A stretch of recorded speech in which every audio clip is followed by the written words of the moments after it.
I have no idea what's happening, if we have audio or what's going on, because I couldn't hear anything on that intro music. But we are hopefully live, and you can all hear me, and everything is working accordingly. But we are back for another Hangout with ABJ. I'm not feeling the greatest, but the show must go on. We have to go live. We have to come see the people.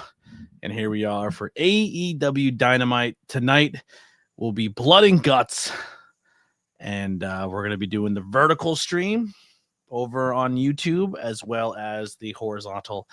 We are live currently on the ABJ YouTube channel, High Tension Wrestling, Tornado Tag, my ABJ Facebook page, and my personal page on Facebook and Twitch, which I didn't set up. Oopsie. I think we're live now on Twitch too. All righty. Why are you talking about your tummy? I think we both have tummy issues. I think because we eat like garbage. But yeah, so we're live. Blood and Guts. From what I've been hearing from the Razonator is that we have 3 matches tonight. We have 2 Blood and Guts and 1 singles contest between Adam Page and Powerhouse Hobbs. I'm going to pull up the show right now, and we'll see where we stand. Looking it up on X or Twitter. So yeah, that's exactly what we have. We have the Blood and Guts with the TBS champion, Mercedes Moné, Megan Bayne, Marina Shafir, and the Triangle of Madness, which essentially is like the female House of Black with Julia Hart, Sky Blue, and Tekla. Will taking on the AEW Women's World Champion team with Chris Statlander, Toni Storm, Willow Nightingale, Marina Shafir, Jamie Hayter, and Harley Cameron. We'll open the show for the Blood and Guts.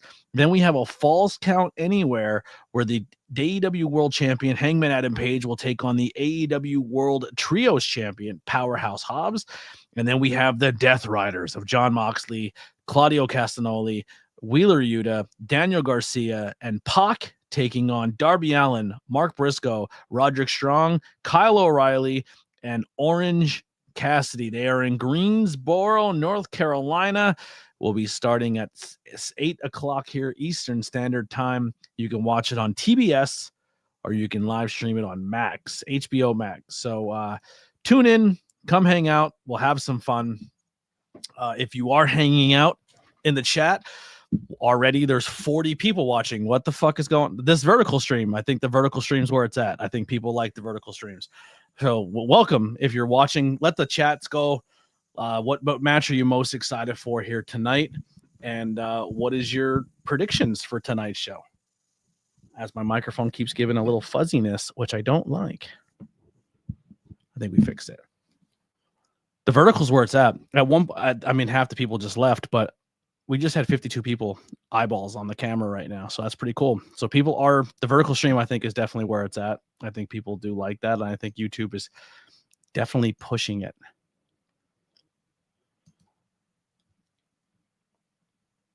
I don't know what this is, but I appreciate it. I don't know the context of that. Oh, this is crazy too. Thank you for the share. Appreciate that. So I think this is also showing me what platform you guys are watching when you comment. So let me know if I'm right or not, but Raz, you're watching vertically. Witchcraft by Lily is watching vertically. I think most of you are watching this vertically, which kind of, I mean, my whole beautiful background is completely cut out of it. You guys aren't getting the goods, but we'll make it work. And the chat is not showing up on the screen. The vertical chat. I'm just going to turn that off, I think. Yeah, we're going to turn that off. I'll put the comments up as I... Nate Heater hanging out. Magic Man Nate hanging out. He's also vertically. I'm telling you, I think the vertical stream's where it's at. I think people like that. I'm very happy that StreamYard added it. VV Bunnies. Look at the chat going hard here. Thank you guys so much. David Grohl. He's my it's my uncle. It's not, but I wish. I'll take David Grohl money. That's my guy. Jesus, my computer's going crazy. Is that my? Oh, that's, I don't know, Mr. Guy. But welcome. Thank you, guys. The comments go over my face a little bit. Are you guys watching AEW tonight? Or are you just hanging out for the stream? I'm open for all conversations. So whatever you guys want to chat about, I'm an open book. Let's have some conversations. I know we're doing mostly a wrestling stream, but I'm pretty well versed. I'm into a lot of different topics and conversations. We talk a lot about on this podcast or on this platform. We talk horror movies, comic books, movies, music, paranormal, spooky. A lot of stuff going on. My favorite hobby. That's all right. We're learning about each other. My favorite hobby. I like doing this. This is kind of my hobby. It definitely doesn't pay my bills yet. So I definitely do like being a content creator. I think that's my majority hobby. I do play some video games from time to time. And I also like going to wrestling shows. I think it's a lot of fun to go and create and make fun content at professional wrestling shows. So that's definitely high on my list for my hobbies. I wish I can do more art and draw more. That's not something I have done very often. So I want to get back to that. And just and I like to go support small business, small bars, breweries, local art, stuff like that. Hi from Croatia. Well, thank you for hanging out. We're going worldwide over here on the chat. How did I get to 50 subscribers? Grinding, just hitting that go live button, posting videos, consistently talking to people, grinding, talking, growing. That's how I did it. So I'm live on 3 different channels. So depending on where you're watching right now, whether you're watching in the High Tension Wrestling Network channel, whether you're watching on the ABJ channel or my Tornado Tag channel, I have 3 different things I'm going live right now on YouTube. So if you click the links below in the description, that will take you to my link tree, and that's where you can follow me on all platforms. Keep going. I hope you achieve your dreams and become a big YouTuber. Me too. One day, I hope this becomes a job and I don't have to go to a 9-to-5, and I could be like Kevin Smith and just be famous and rich by just being genuinely me. And then when I make money, I can also use my platform to help put over other people. Because that's essentially why I started being a content creator, is like, hey man, you should really go check out this content creator. You should go check out this independent wrestler or musician or artist. And that's a lot of my interviews. So if you guys are first time here, definitely go check out that previous content. That's kind of my mission statement and why I do what I do. And then every now and then I like to come and hang and watch pro wrestling with my friends. And we live all over the world in different places, and we can't do it together all the time. So we do these hangouts and we all hang out and chat. How long have I had my channel? So I've been a content creator now for 8 or 9 years. And then I rebranded and I kind of just went by my name instead of a podcast name, and I just go by ABJ. And I've been doing that now for 2 or 3 years. So my rebrand is probably 2 or 3 years old now. But yeah, my channel, like I said, I'm not exactly sure what channel you're watching on, because one of the channels that I'm live on right now isn't technically mine. It's a friend of mine's channel. So my main channel that I'm on is the ABJ channel. So if your YouTube channel is the ABJ, I think it has like 1,600 subscribers. That's my main channel. The other channel I'm hanging out over my shoulder, the High Tension Wrestling Network, that's my buddy's wrestling company that I help out with and try to help in the creative process, and I do some backstage and commentary for. And then my Tornado Tag channel is essentially, my podcast has different subsections. So if you don't like horror movies, or movies or wrestling, you can kind of pick and choose what you want to watch. And then those YouTube channels only have those style videos. So you can if you only want to consume that one style of content I make, I separate it so you don't see everything in one giant feed, if that makes sense. On my main channel, ABJ, everything is on the bottom of the screen, so you can just kind of scroll through and find it and see all my other channels. But when I did the other channels for about 6 or 7 years, they didn't really grow very much. And then the ABJ channel, kind of just putting it all together, has grown tremendously, much faster than the other ones. I got monetized much quicker. you're watching on the Tornado Tag. So that's mostly my wrestling channel. I post my backstage interviews on there, our Tornado Tag conversations where we do history topics of different wrestlers or times and events and places. Yeah, that's more just dedicated to my wrestling side.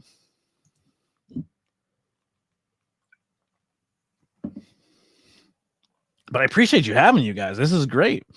Was not expecting these many eyeballs to be on the channel tonight and more people hanging out. And the fact that the chat's flying, I really, really appreciate that. So let's keep the conversations going. I like learning about people, and I'm an open book, so ask away.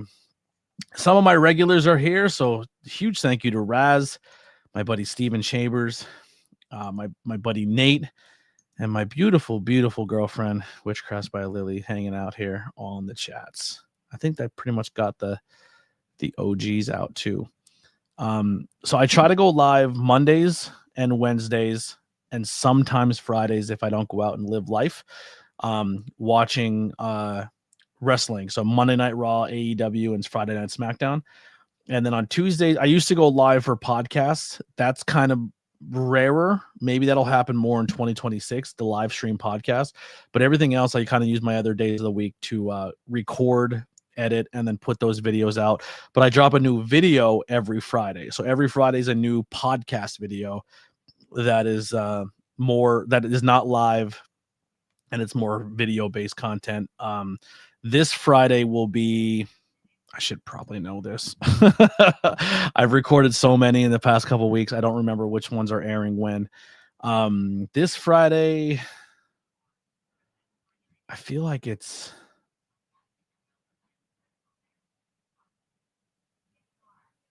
I don't remember. Hold on, I'm looking right now. I apologize. Very unprofessional here. What's today? The 12th. So the next video will be the 14th. So an interview with my buddy William Russell. Actually, I say buddy, we're buddies now, but William Russell was a brand new a content creator that I recently just came across, and he messaged me and asked me to come on. So I get to learn his story about him being a musician and all that other cool stuff. So I'm interviewing a local musician from my area, and that interview drops next Friday or this Friday. And then the following Friday will be the episode about Gorilla Monsoon. So we're doing the history of Gorilla Monsoon. And then also kind of a little bit of a bonus this week. Sometimes I throw in some figure unboxing videos. And then sometimes I also throw in, it's like a shorter form interview called 5 Questions with ABJ. I have a couple of those coming out too. And my main channel is just ABJ. Yes, the ABJ channel. It should be linked in the bio below. It's Anthony Blackwell Jr., our ABJ. Yes. What's going on, Butcher? How you doing? It's a cool truck in your photo. He says, yo. All right, we got a minute before AEW goes live. I'll give you guys a little bit. So we have a Brody Lee figure unboxing coming. Actually, did that already publish? That should have published. Oh, it is published. Sorry. I have a 5 Question with ABJ Blazing Buds edition on the 17th. I have a Switchblade figure unboxing video dropping on the 17th. Rembrandt, a professional wrestler, talking about some his favorite wrestling stuff on that one. We have the Better Than You Adam Cole MJF Bebe figure, Adam Cole Bebe figures. Better Than You Bebe figures dropping on November 24th. Then on the 28th, we have our re-debuting episode of Truth Behind Illusion with myself and Witchcraft by Lily, and we're talking about vampires. So if you like vampires, yeah. Oh yeah, and for the people who are wondering, and we were talking about this before, Lily just got the phone call. The insurance has approved her surgery, so she's getting her back fixed. Your boy broke that back like Bane. I keep saying that, but I didn't break her back. Years of abuse and hard work and dedication broke Lily's back.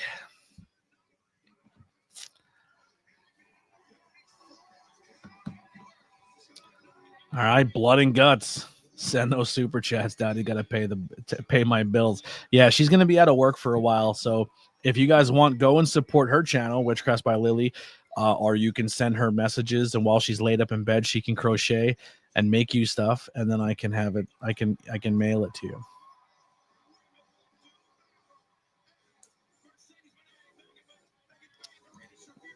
I don't know how I feel about being called the camel that broke my back.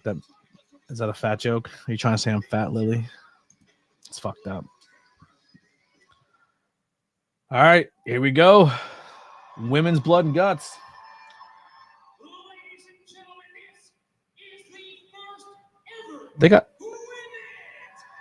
It is the first ever women's blood and guts. I've completely forgot about that element. 16 people watching on ABJ. Thank you guys so much. High tension people have immediately left. One person still on Tornado Tag and one person on Twitch. So we got a little bit of a fan base here. They have Pyro on the stage, which is kind of interesting. So if you're new to AEW, I'm going to assume that maybe some people have not watched it before. So essentially what they're doing is 2 rings, 1 giant cage that goes around the ring. So it's almost like a old school WCW or WWE War Game style match, except they call it blood and guts here. They fill the ring with weapons and stuff like that. And then it's similar to War Games where 2 people start and the match doesn't officially start till all members of the team are in the ring.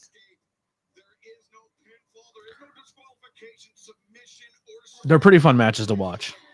And the women are going to set the tone, and they're going to go out there and bust each other up in this cage. Coming out first is going to be Sky Blue, and she's already rocking a barbed wire kendo stick.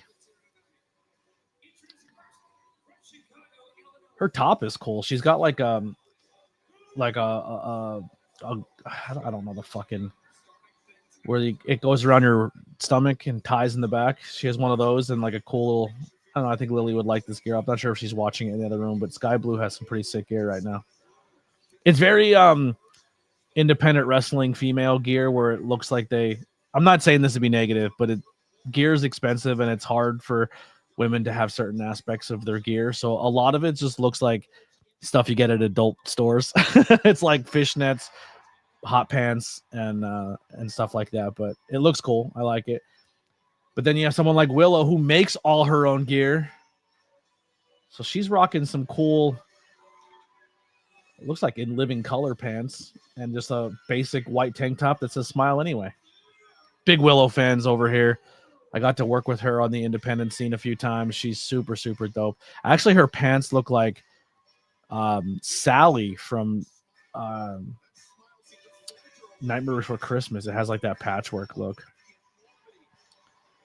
Willow's such a intoxicating, like she's just her attitude is intoxicating. She's super sick. And she's coming out with a trash can lid with a little smiley face painted on it. Oh boy, we lost a lot of viewers already. People are checking out. They hate it. They already left us, guys. Now we're back to the original people.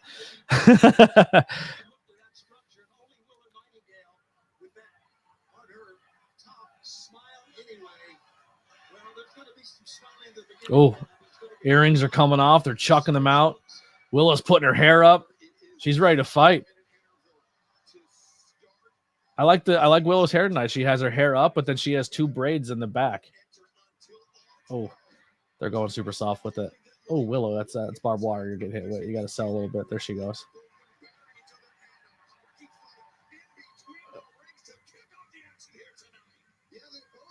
Oh, double apron bump. The hardest part of the ring times 2.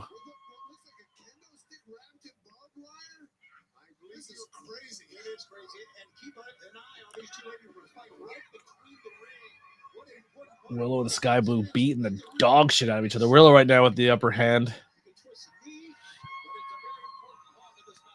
Raz, who's your pick? Do we have do the baby faces go over in both matches, or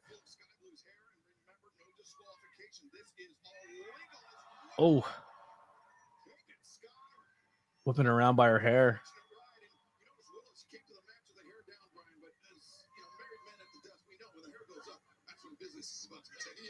Oh, that's a double meaning. He said when the hair goes up, men know that when women put their hair up, business is about to go down. And that can happen in, I guess you could say, 2 aspects. She's putting her hair up, fellas. You're either going to have a great time or you're going to get punched in the face.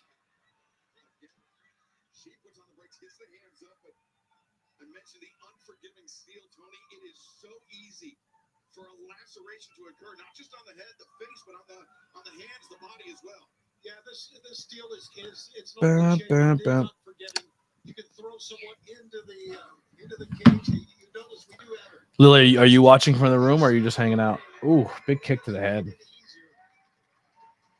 to the side of the head. Sky Blue sent down Will Nightingale once again returning. Sky to the outside into the cage. Looking for maybe the power bomb, the Dr. Bomb on the where are we power bombing to here? Oh, on the ropes into the cage. Okay. Yeah, they built like a little platform that goes on each ends of the ring, so they have a little more space between the cage and the ring to play with, and they're definitely using it to their advantage right now. I would have taken it a step further, and I would have put that extra little barrier around the entire ring. It looks like they still have a lot of space between the ring and the cage itself. So I would have done that all the way around. But I wonder when Hangman and Powerhouse wrestle, if that little section is going to be taken away, or if that are they just going to wrestle? Because like the other one's a false count anywhere match, because I think they can go anywhere in the building. So that's good. Oh, Sky Blue, we got some color. Got some color on TBS. Got some blood. The blood's out. Now we need the guts. Oh, Sky got a good one. She cut herself good.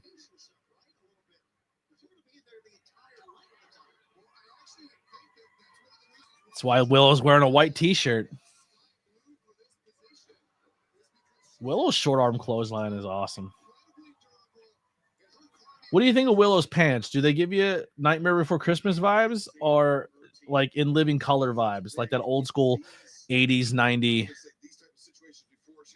style?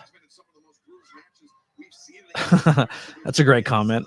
Someone wrote, fuck me, Babby. I don't know what Babby means. I probably shouldn't have read it, because maybe the kids made up a new word and I just said something super offensive. But Michigan Fishing, fan of the channel, I guess. Welcome. Hit that subscribe button.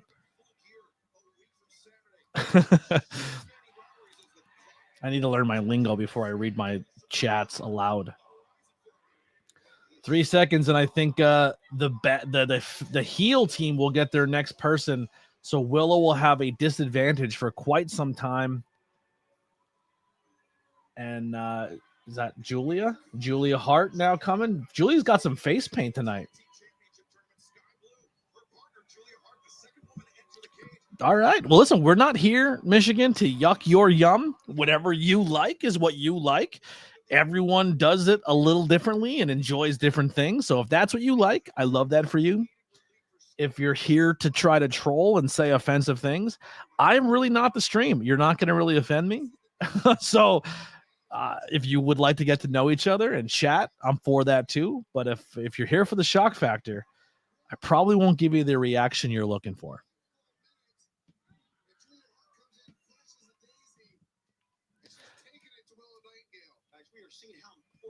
He thinks writing "I like big black cock" in the chat will deter me.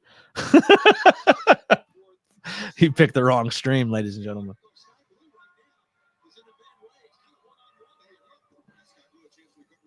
I also like that. I'm a big fan. I don't like little ones. You know what I mean? Who wants a little one? Sky Blue leaking hard. Yeah, she's bleeding.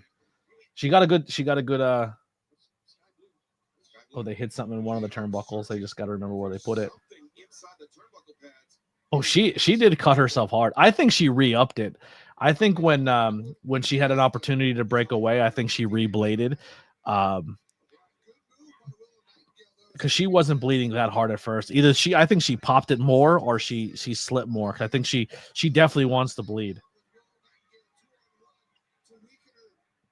Julia has that that side eye makeup, like the Viking makeup. Looks pretty cool. Ooh, a little miscommunication there in the double elbows. The only problem is Sky Blue is bleeding hard, but she can't fucking see. She's having a hard time seeing. Oh, good double kick. but I do. Oh, that's great. I'm glad you do. I love that for you.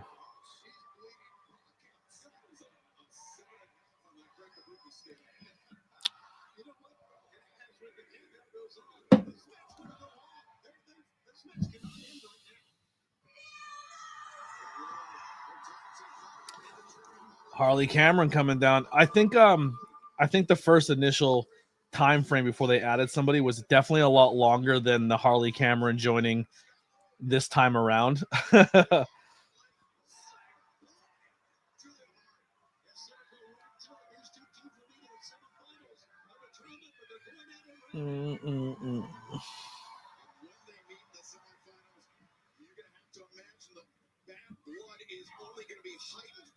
Sorry, I put a post out saying I'm live, and now people are asking for the link.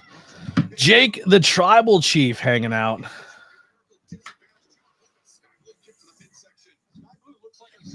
You're just maybe. You don't got a dick. You're right. I don't. I'm like a Ken doll down here. She's gonna end up getting gas early with the amount of loss. It's very possible. Jake, what's going on, buddy? I think I seen DM earlier too. Let's put his comment up. We know that the more you believe, the tougher it is to breathe, the tougher it is to catch your breath, because every time your heart pumps, you're losing not just blood but oxygen from your system. Yeah, and you get dizzy. You know, and in a match like this, the last thing that you want is to lose your Harley. What are we doing? Now the babes of wrath. The babes of wrath.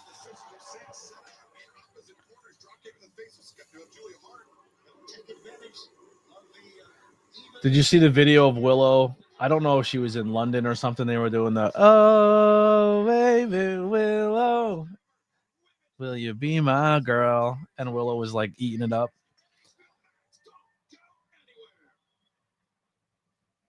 It was definitely London because we don't do cool stuff like that in America where we have cool chants. Oh, car commercial. Let's see if it's bad. Blazy Alexander.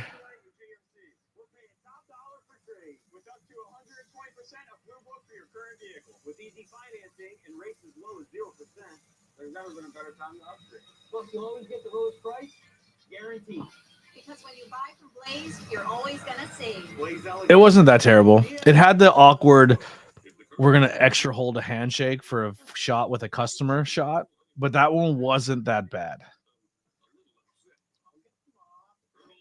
Some of these car commercials are pretty fucking rough, where they like add, "We're here to save you so much money." 1 week until Saturday, and DM is going to AEW Full Gear. Congratulations. Love that for you. Also, if you're hanging out and you want to hang out with us more often, even when we're not on stream, in my links below are also my Discord link. So if you guys want to come and hang out and join the Discord, we're always usually there chatting or some type of conversation is going on, so you can come and chill with us there. Dude, the vertical stream is dominating. Like, I feel like everyone's watching the vertical stream. This might have been the move. The move for StreamYard was giving us the option to do the vertical streaming.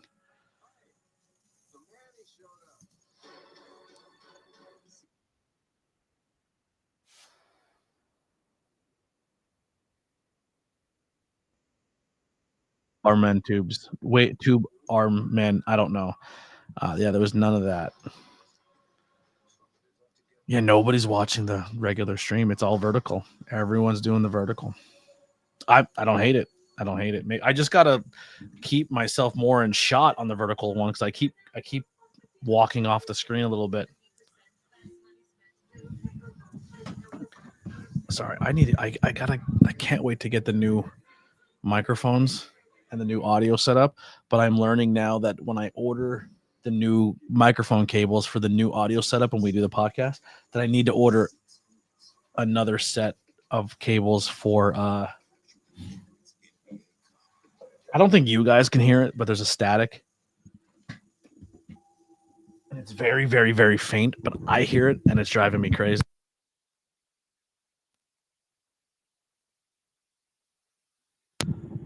And I don't know if it's the bad connection of my mic, or maybe I dropped it a couple times, or if it's my XLR cables are just in bad shape because they're old, and we used to beat the shit out of them a lot. You know, they traveled a lot. I did a lot of podcasting and content all over the place. It's driving me crazy. Check. Is this volume still good? Can you guys hear me here? Because if it's good here, I'm gonna just keep it. Because if I turn up any more, I hear the static, and it's gonna fucking distract me the whole time. Check. I sound good? Okay.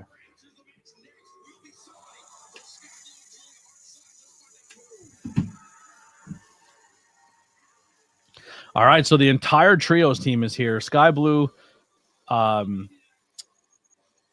Tekla, and Tekla all in white. So I think Tekla's super blonde hair. Tekla has like a Lady Gaga look a little bit. But she's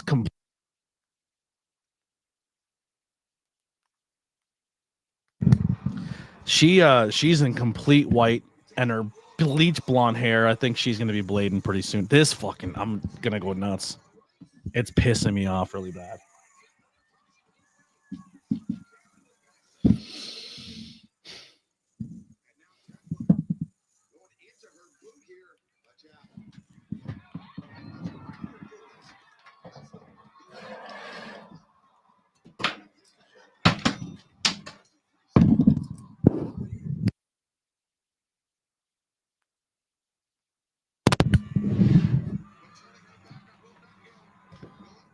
I don't know. It might be the mic. That might be.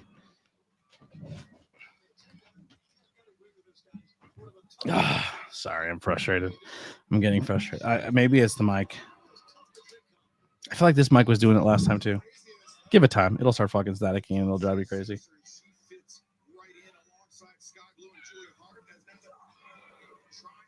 All right, so the heels have a 3-on-2 advantage right now. Jesus Christ, they're already sending the next person out? Tekla just got in the ring. Jamie Hayter. We haven't seen Hayter in like 3 fucking years, and she somehow squeaks her way into this blood and guts match. What did she just... Oh, she just hit with the bag of thumbtacks that she had and literally busted the bag open, and now the thumbtacks are everywhere, so they can't even put them down in the ring in one continuous spot. Now there's just thumbtacks everywhere.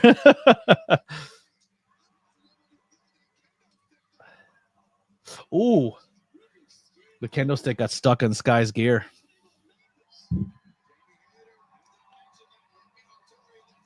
I think is Tekla looking for her blade spot yet? Nope. She's over there doing something. I look at the stuff I'm not supposed to look at.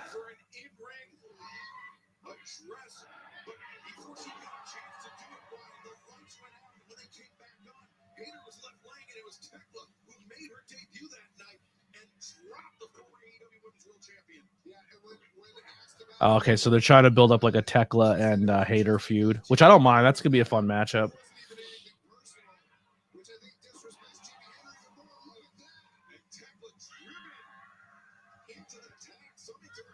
I like Tekla. I think she's a little underrated. Oh, Jamie got the barbed wire stuck all over her. All right, next heel's already coming out. Yeah. I don't know if Julia's going to bleed. I'm going to be honest. Megan Bain.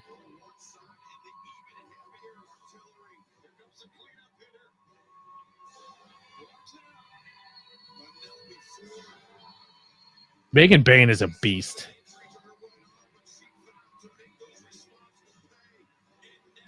She has the craziest gear too on wrestling. She's been doing this gear even on the independent scene. She is she has to invest thousands of dollars in this gear. Like I don't get how like a WWE doesn't look at a Megan Bain or see a Megan Bain available and just not be interested. Like I feel like she fits the WWE mold so well. It's a big get for AEW to have Megan Bayne, I think, in my opinion. I thought Megan Bayne is probably the reason why Camille isn't really sought after as much anymore. I think Megan Bayne has more of the look. Camille's southern accent, I think, hurts her a little bit.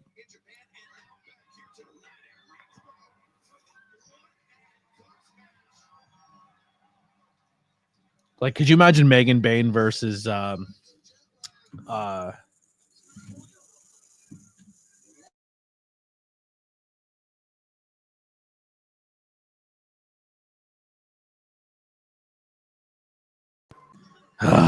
it's fucking driving me crazy. I literally just bumped my computer and now it's starting static. Trying to keep my shot with the vertical string. I'm moving around too much. It went away. I'm good.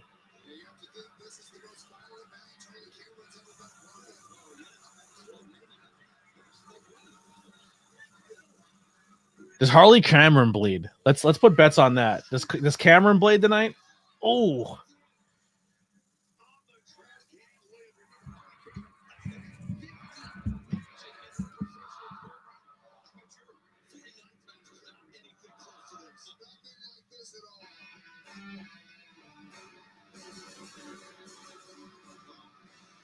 Here comes the champ, Chris Statlander. Oh! They just put a trash can on Jamie Hayter's face, and then she just chucked a chair into it.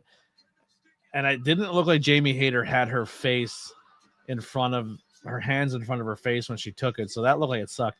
Chris Statlander is fighting with the belt around her waist.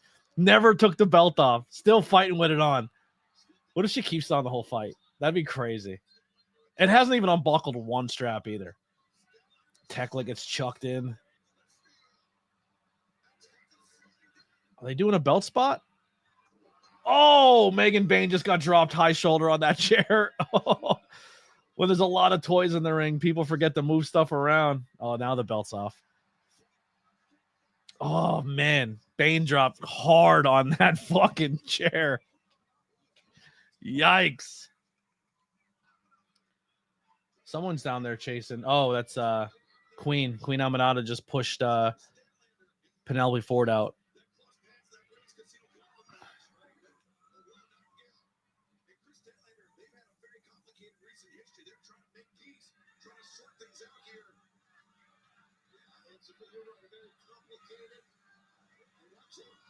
They've messed up the spot the first time where Willow was supposed to hit Chris Statlander, but Sky Blue fell when they did it. So now they did the whole Chris Statlander push Willow, but it didn't have the same effect. All right, the two powerhouses are going to swing off. Probably get Statlander hurt a little bit or weaken her down, and then who are we missing?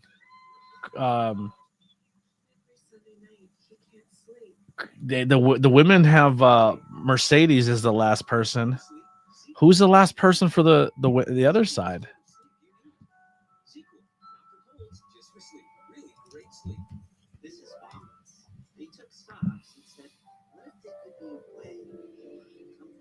Am I missing somebody? Am I bugging? Tony Storm. There you go. Thank you. I knew it had to be somebody big. I'm like, they didn't bring. There's still a big name not out there. If Mercedes is the last woman on the men the last woman on the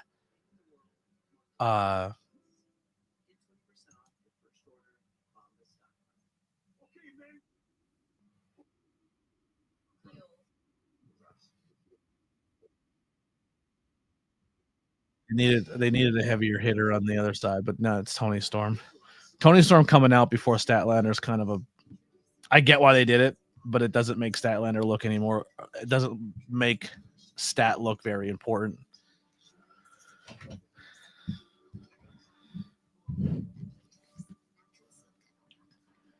Do I take a quick break here, chat? Can I make my camera less zoomed in on the other stream? I don't like how tight it is. How tight it is. All right, give me 1 second, chat. I don't have anything to drink too. This is probably a bad move. Oh, real quick, if you guys want, this weekend, if you're in the Pennsylvania area, I will be at WTW. Wow, that's wrestling shows November Rain. Doors open at 5, bell time at 6. All tickets are $10 in Summit Hill, Pennsylvania. And come see me do some ring announcing and commentary. And then the following weekend, I'll be in Jim Thorpe, Pennsylvania. Bell time at 6 o'clock. Doors open at 5. Kids are from 6 to 12 are 10, and adults are 20. And that'll be for Radical Wrestling Experience. So I'm getting a little bit of independent love there. But while we're on commercial, I'll be right back.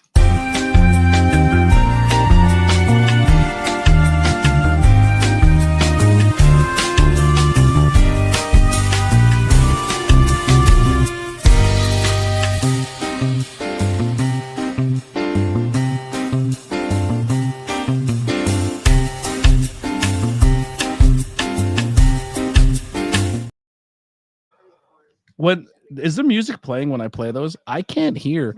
I don't know if it's a new feature on StreamYard, but I can't hear the videos. I didn't hear my intro music and I didn't hear the Be Right Back music. So are they playing for you guys? Can you hear them? I can't.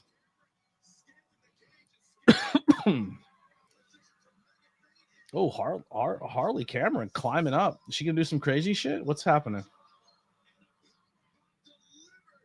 Okay, so I just can't hear it on my end when it plays.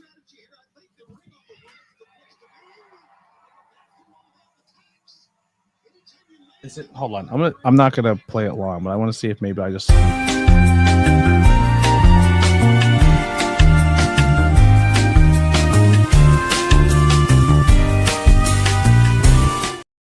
Yeah, I don't know what's going on. I don't know why it's not playing.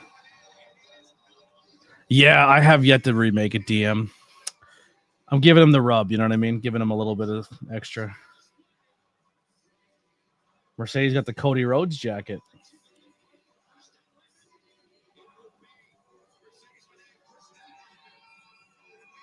Does Mercedes bleed? I say 0% chance.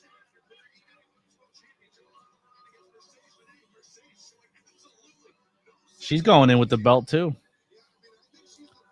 Both belts are in the cage, so that's definitely going to be a thing. Calling it now. Wait for that spot. There'll be a belt spot. Oh, she goes right for Willow.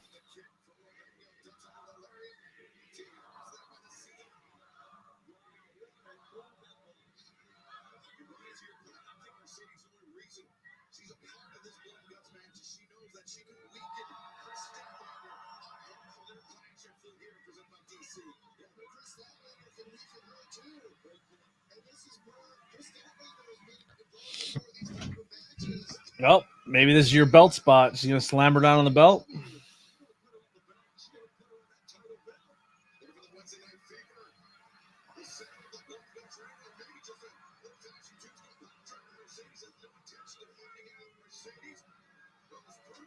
Oh, and Statlander eats a tornado DDT on her world title.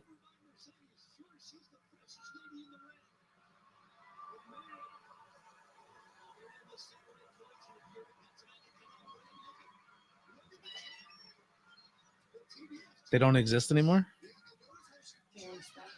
Huh? No, he's saying that the logo is still there, but I still think they're still a thing. Yeah, but the Ben Franklin Connect. Oh yeah, yes. The Ben Frank connection doesn't exist anymore. That aspect, yes, is dead and gone. But I think they're still a podcast. Yeah, I think they're definitely still a podcast. I don't know. They have me blocked and everything, so I don't even know what they do. I'm going to be honest, I don't really look. I hope they're doing well. I hope they're successful. Hope they're having fun. What they do does not affect me whatsoever. Johnny. I'm not sure who Johnny is, but he says, "Sup, man? What's on, Johnny? Thank you for stopping by. If it's your first time, make sure you hit that thumbs up button and like and share. It's going well. I'm watching a little bit of AEW Blood and Guts. The first ever women's Blood and Guts match happening right now. The match has officially started. All contenders are in the ring. We got some blood from Megan Bain. Megan Bain's bleeding. Sky Blue is bleeding. I don't know if anybody else has bladed yet. I feel for how much white Tekla's wearing. She's got a. Oh, Mina. I forgot Mina's in this.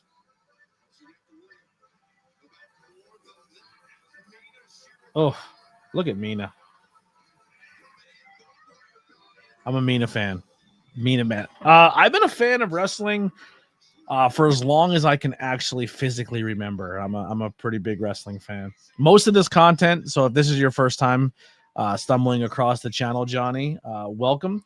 But I do a lot of pro wrestling content. We do some old school movie reviews. I interview a lot of independent wrestling talent. I do some independent wrestling stuff on myself. I do ring announcing, commentary, production, a lot of different things.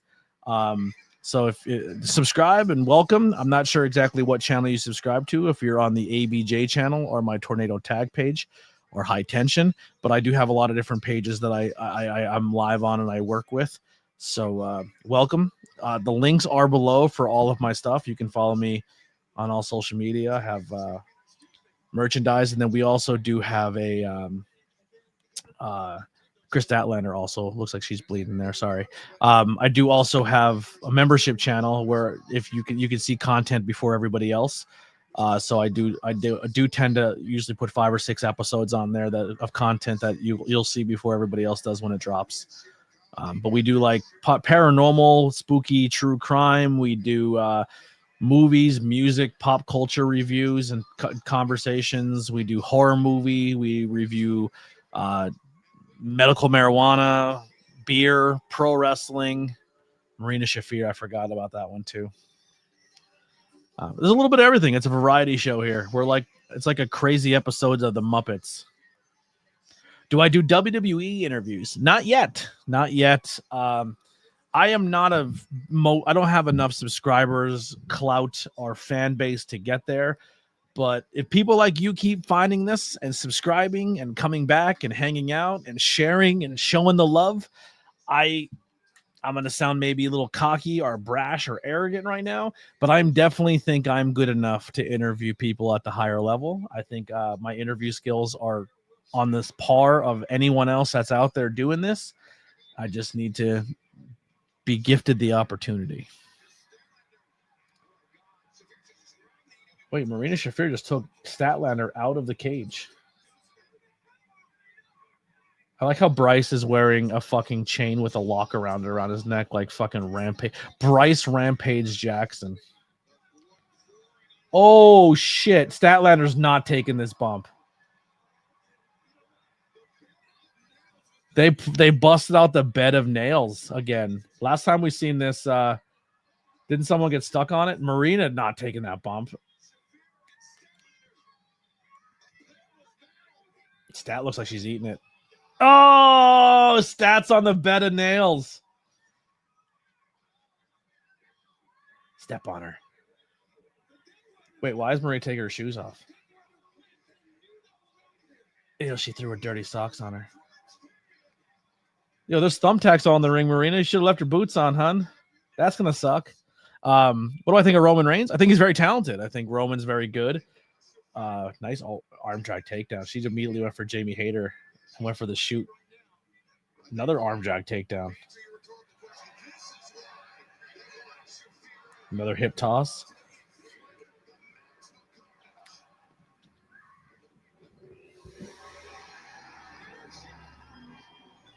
He might be your cousin, Roman Reigns. Are you Oh, Tony's lost her mind. Her makeup's all over her face. Oh, she's got pearls.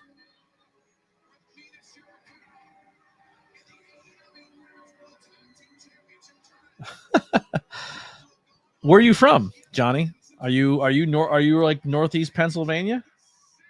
A lot of the Bloodline members are from up this way, or they've been from this area or have ties to this area. Is your last name Anawahi?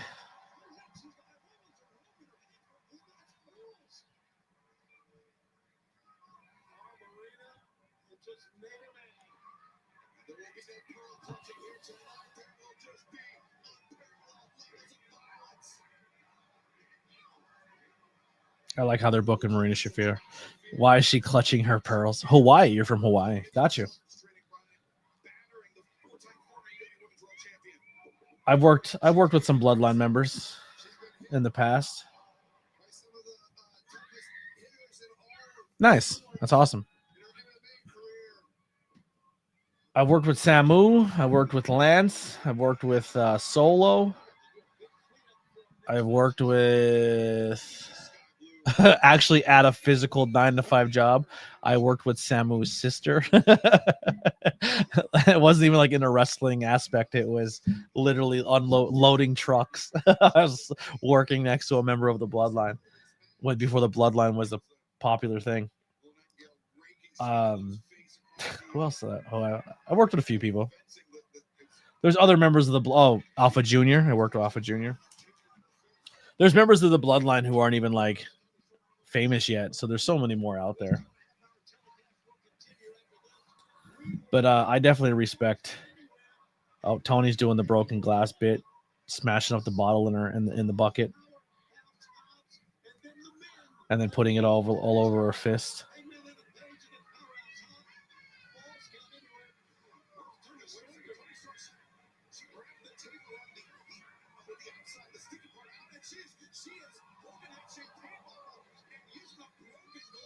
I don't know how I feel about Tony, all white face, super black eyebrows, and the makeup, all the lipstick everywhere. Like when she was doing it a little bit here and there, it was fine. But I think she's getting into the territory of being completely goofball and not taken serious. But if her and Mina are going to be the goofball tag team champions, that's fine.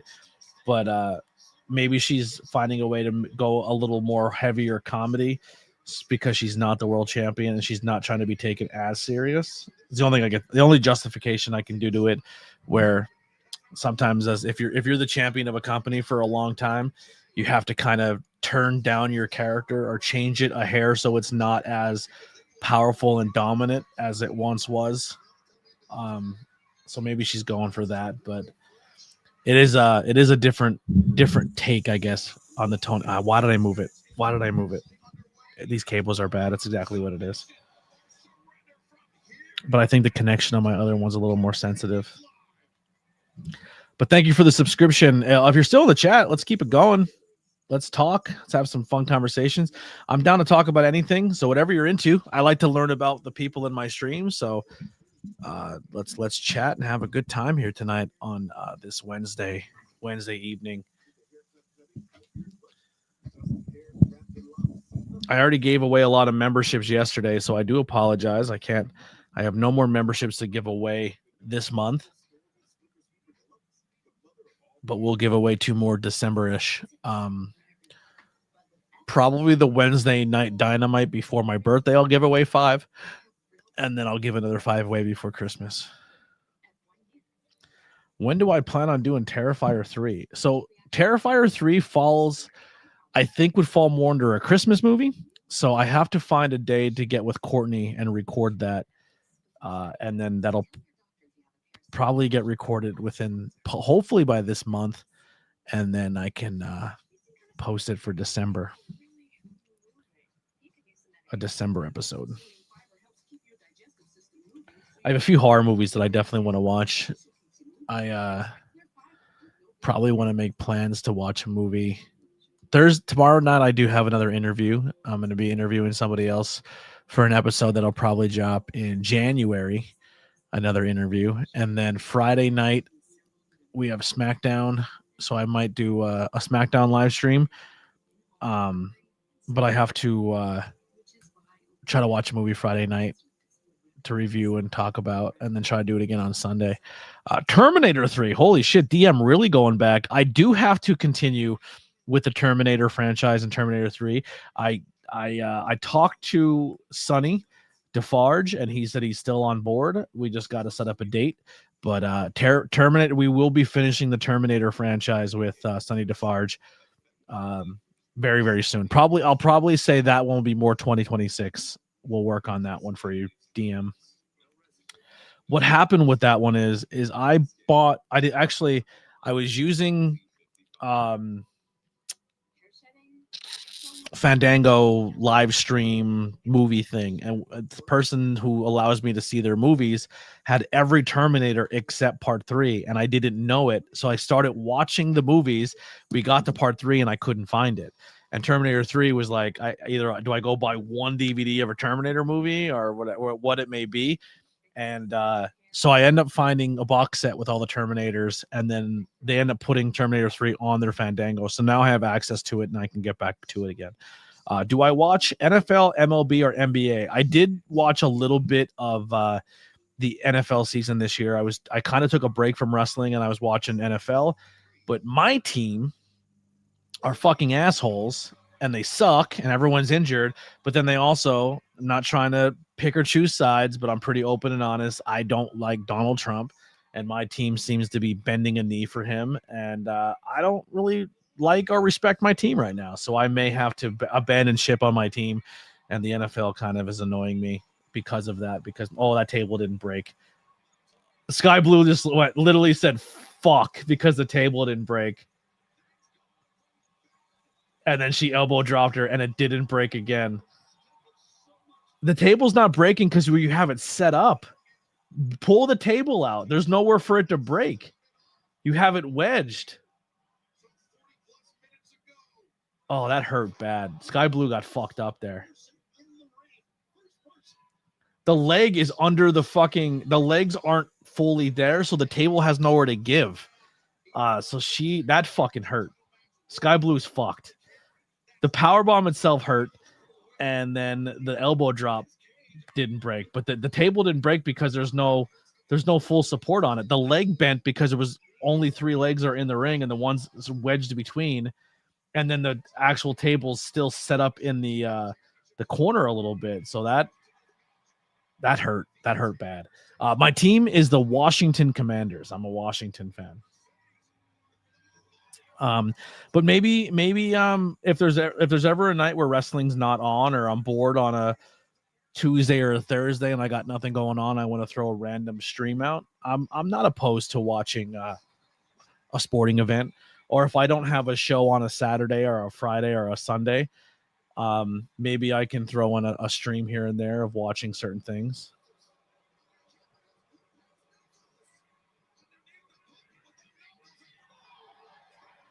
Harley Cameron with the Knucks.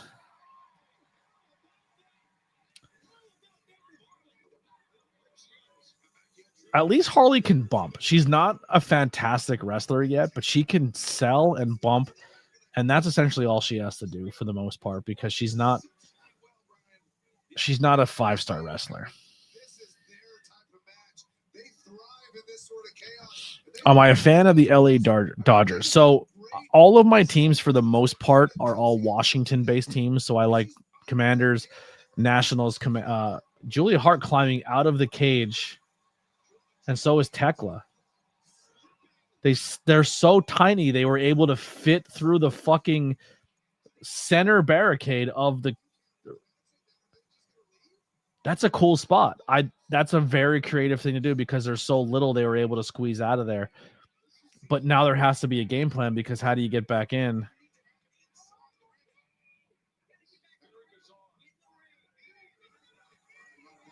So they're going to take the key off the ref.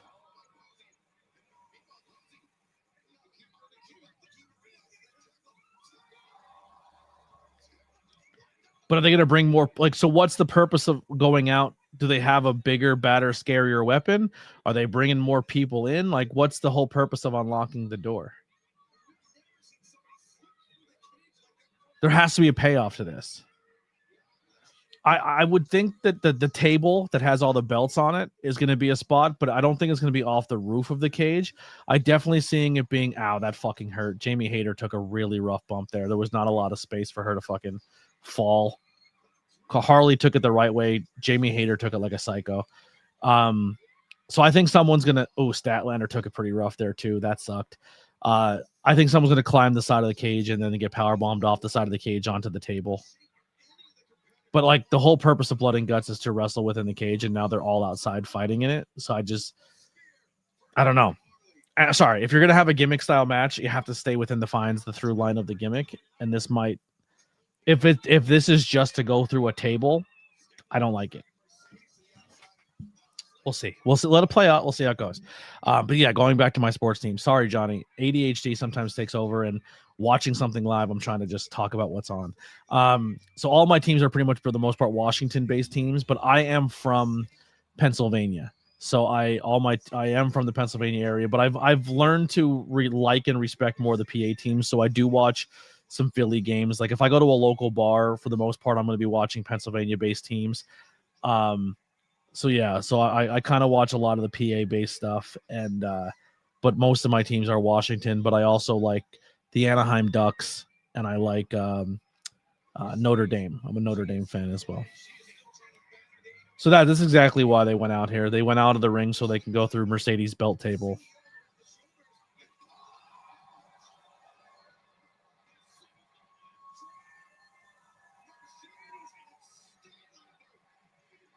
So now they're going to lock the cage and lock the champions out of it.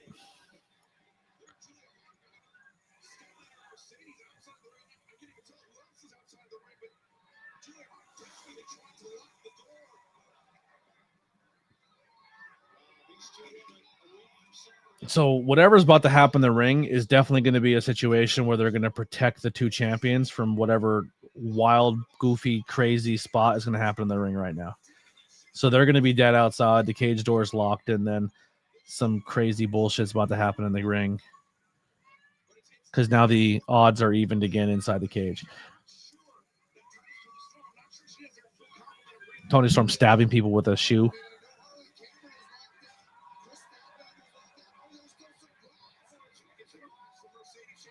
Oh, Marina Shafir with no shoes on still is fucking bonkers to me. She went no shoes with the glass and thumbtacks and the barbed wire everywhere. Kudos to her.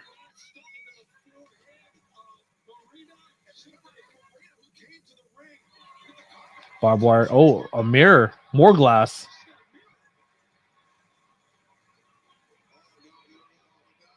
Oh, shit.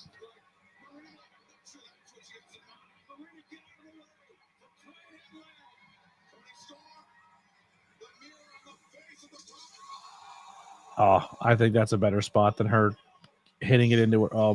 Tony's about to bleed. They're going to take the camera away from Tony, and she's going to blade the fuck. Oh, Marina's busted up. Mina bleeding.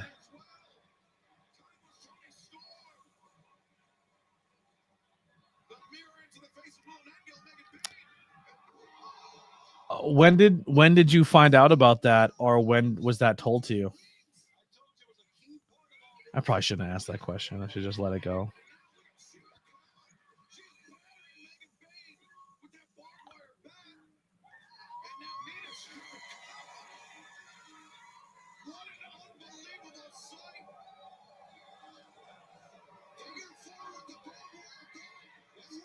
A barbed wire bat figure 4. Yeah, don't put your leg around the bat. You're a nut. Oh, shit. Mina, our fucking Marina Shafir stomps on the glass and then stomps somebody in the fucking chest. Barefoot, by the way. Jesus. Oh, I knew the AEW women's when the AEW women's champions have to do some crazy shit.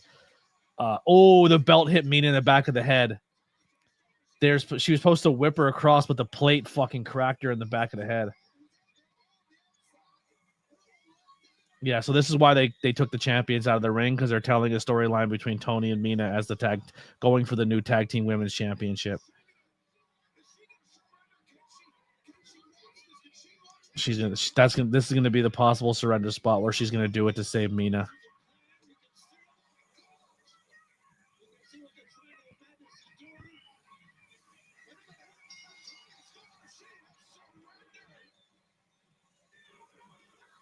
Interesting. Yeah. So I'm gonna stay quiet.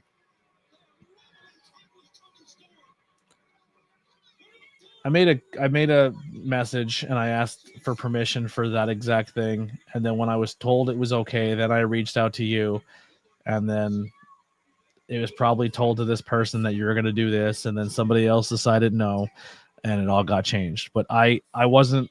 I feel like a dickhead now because I essentially told you about a position to do something at a show, and I look like a fucking asshole who asked you to do it, and now it's being taken away. But I asked first if that would be okay for you to do, and I was told yes, and now it changed, and I wasn't told. I'm now learning about it because of you.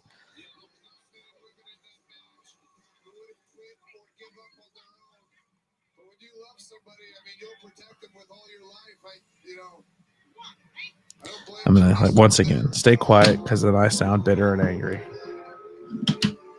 But it is what it is.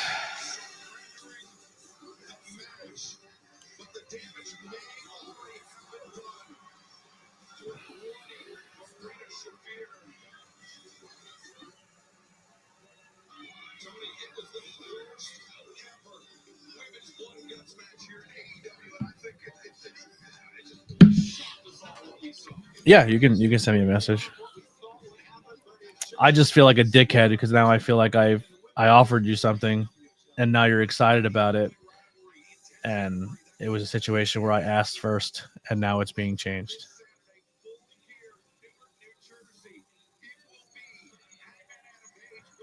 Yeah, I mean, ask first, don't assume, but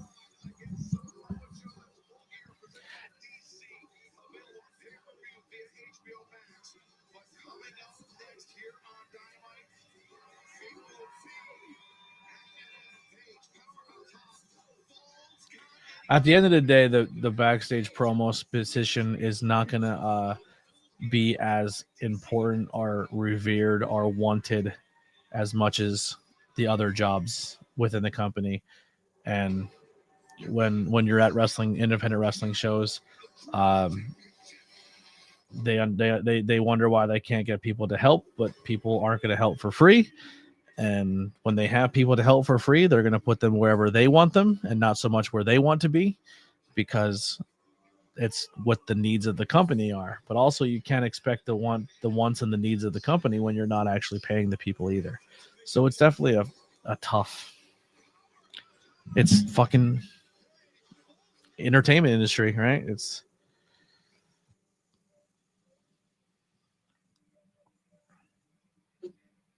Sore nose? Use Puffs. They have 50% more lotion to soothe sensitive noses. You think you're safe? Soothe your nose and soften the blows with Puff Plus Lotion, America's #1 nasal tissue. Hey guys, this is Ray, Pat, and Chad from Blaze Alexander, Greater Houston GMC. I just want to give thanks. I'm thankful for being part of the community and being able to share what we make with the charities. And I'm very thankful that we're taking Oh, wow. the other guys won't. I'm thankful for this picture. You must be thankful that you don't work here. So from the bottom of our hearts, we want to thank you for being part of Blaze Alexander Radio. Gobble, gobble. I don't know. I'm like I said before, man. I'm just gonna keep doing these live streams, and I'm gonna try to grow this platform and try to grow my own content. Because no matter what I bring, I'm not trying to sound bitter or angry. I'm just being real. No matter what I end up bringing to the independent wrestling scene, I'm just never deemed as important, or my brand is not deemed as important because I'm not a professional wrestler. Even though I truly think my following and my social media presence brings more value than most of the people on the roster, but I feel like I'm treated like a second-class citizen when I'm at a lot of these places. And I don't know, I'm at a point where I'm really debating in 2026 if the independent wrestling scene is for me, or do I just continue and make my own content? And because every moment I'm not at a show and I'm doing 8, 9, 10-hour shifts at a wrestling show for gas money, and then coming home and doing all the edits and stuff, sure, they get views and they grow, but like, it doesn't seem like it's being appreciated or valued. Or I film all this content and then people take it and then don't tag me in it, or don't appreciate the work that I put in, or they just want to take my footage and use it. And it just kind of, I don't know. It just like, I feel like the time I'm putting into helping other people's brands, I can be putting into myself and go that route. And it just, I'm still trying to figure how I do that.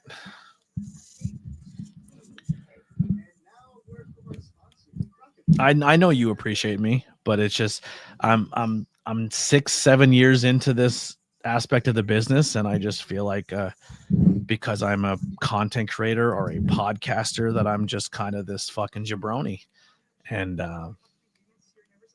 I I bring more value and I bring more eyes and attention than most do, and if I'm not being, it just, you can't be somewhere where you don't feel like you're being fully appreciated or valued. Undo your flu symptoms with Dayquil Intense Flu. You do got this. Dayquil Intense Flu, the daytime coughing, aching fever under your flu medicine.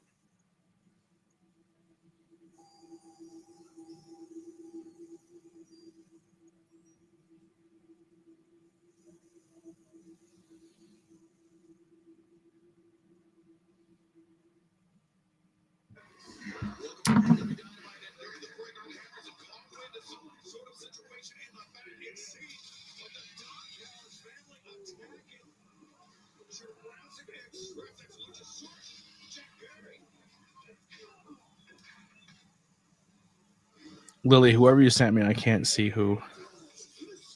Oh, thank you. I couldn't see who the chat was for. Appreciate it. Lily set up the Terrifier 3 episode.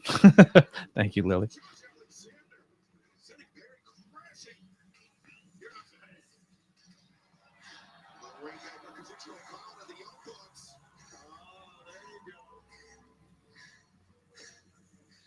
Last week they sent you guys a message.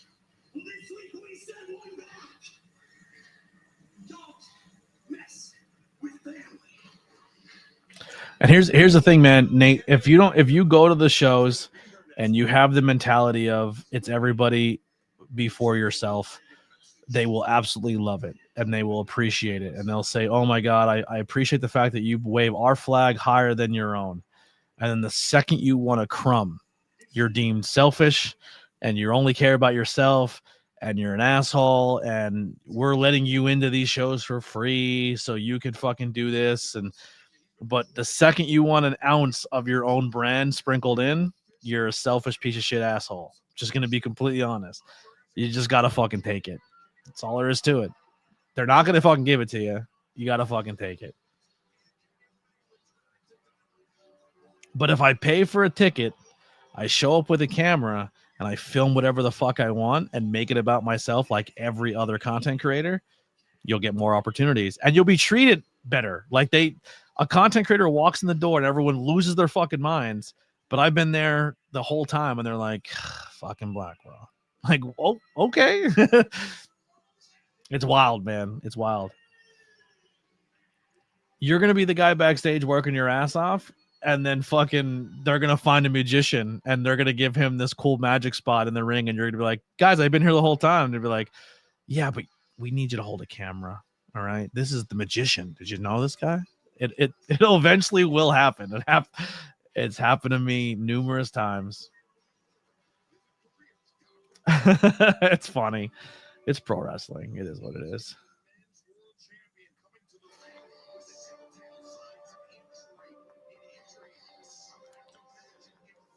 Powerhouse Hop. He's wearing all white. You get more blood here. Some nice gear.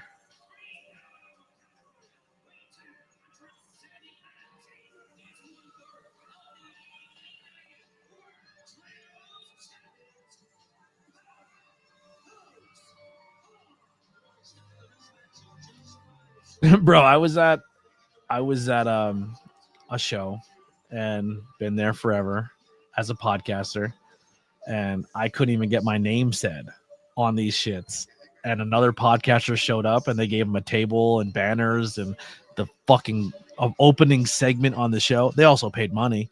But yeah, they were treated like fucking royalty. And I've been there forever as a content creator and a promoter and all of that. And I'm told I can't even film. But these dudes got an opening segment on the show. Like it happens, dude. It happens all the fucking time. It's if you're a money mark and you're willing to pay for your spot, or if you don't give yourself up to be the person who comes in and is willing to help and do everything for free, you come in and swing your dick a little bit and then you're treated differently. And it's almost like, man, I should conduct myself differently in this business, because being the nice guy doesn't really work.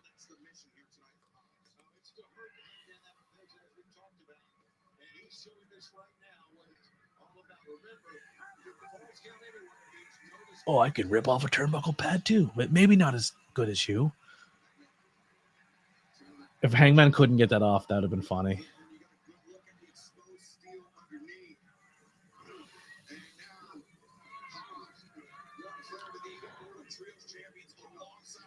I'm gonna be honest with you, Nate, and this is gonna come off as negative or shitty, and I apologize, but if it does, but you're already at a point where you've already offered services to do things for the show, that if you pitch a spot now that takes you away from that position, it's not going to be deemed as valuable. It's not going to be deemed as, because now they need to replace you on production to let you have a spot, and it's just probably not going to happen.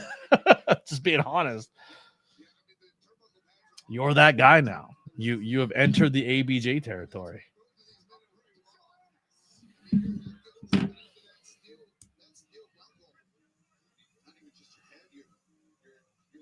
Your spine, anything that connects directly with that exposed steel, that is disastrous. A low bridge, powerhouse Hobbs coming over. You're like, hey, I have this great idea, and they're gonna go, what's that? And you're like, well, maybe this one race you just let me win, Ricky Bobby. And they're gonna say, but if you win, how am I gonna win? And they're gonna go, that's crazy, you're right.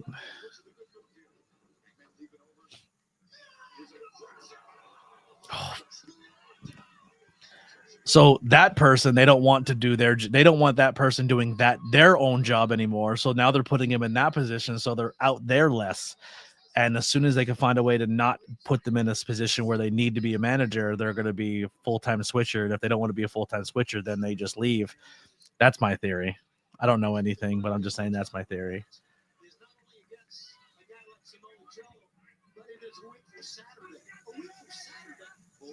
And as soon as they quit because they're not doing the role they want to do, then they're going to need a new switcher, and they're going to need someone to run that switcher when they quit, and they don't want to be there no more because they're not doing the job they want to do. Insert you. And now you're that job.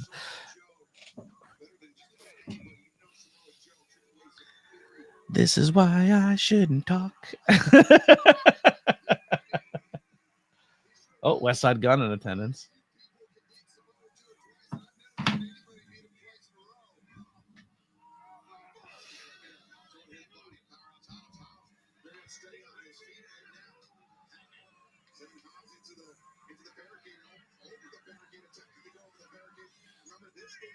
And then you won't be in the business. That's just being honest. That's just how it works, brother. The second you stand up for yourself, or you know what you want within the business, and it doesn't align with what they want in the business, then you're not really in the business anymore. Welcome to the business.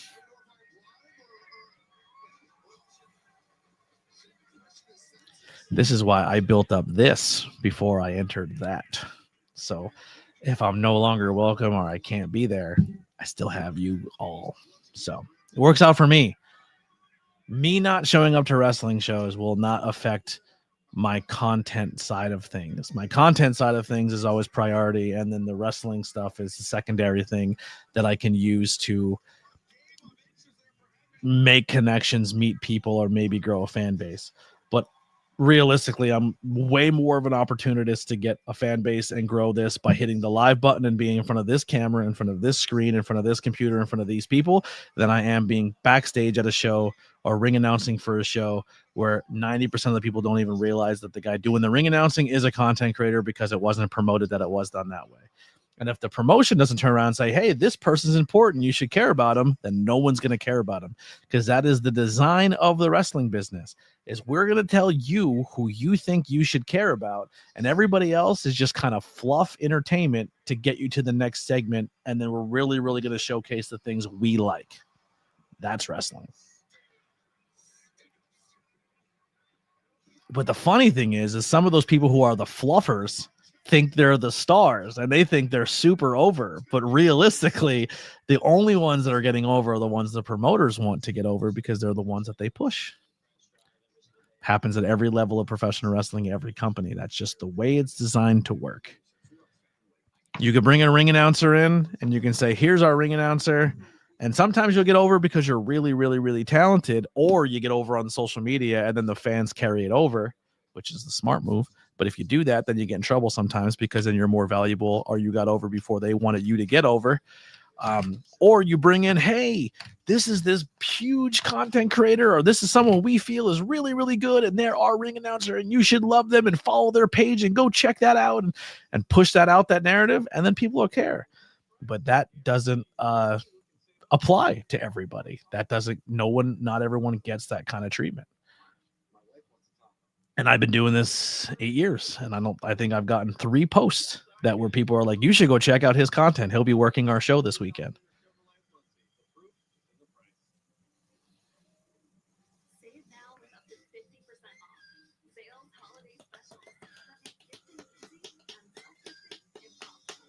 Don't let me deter you. I'm just trying to be realistic and honest, but this is what gets me in trouble because I'm negative and I'm mean.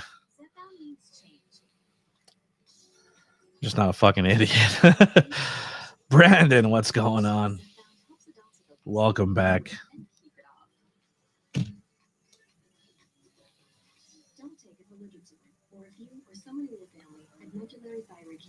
I mean, look at the other place I hang out with. I can walk in and review and talk about their business till I'm blue in the face. And I'll be like, hey, you want to collaborate with me and do something? And they'll ignore you. But the second other content creator shows up, everyone sits down with them. They give them free beer, free product. They interview them. They tell their life story. But I'm there 4 times, 8 times a month recording content, putting over the brand. No one gives a fuck. You got to go where you're valued.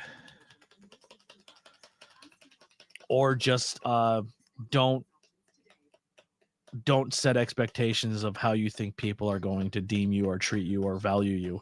You still have to have that self-value in yourself, because even if you're not getting it from them, you still have to have it in your own spot, in your own self-worth. And maybe don't put all your eggs in that basket, or be like, hey man, I love and respect and I want you all to be successful and I appreciate y'all, but like, I got to go find a different way to do my thing. And I still hope you have success and do everything. And there's no hard feelings. And that's kind of where I'm at with a lot of different people.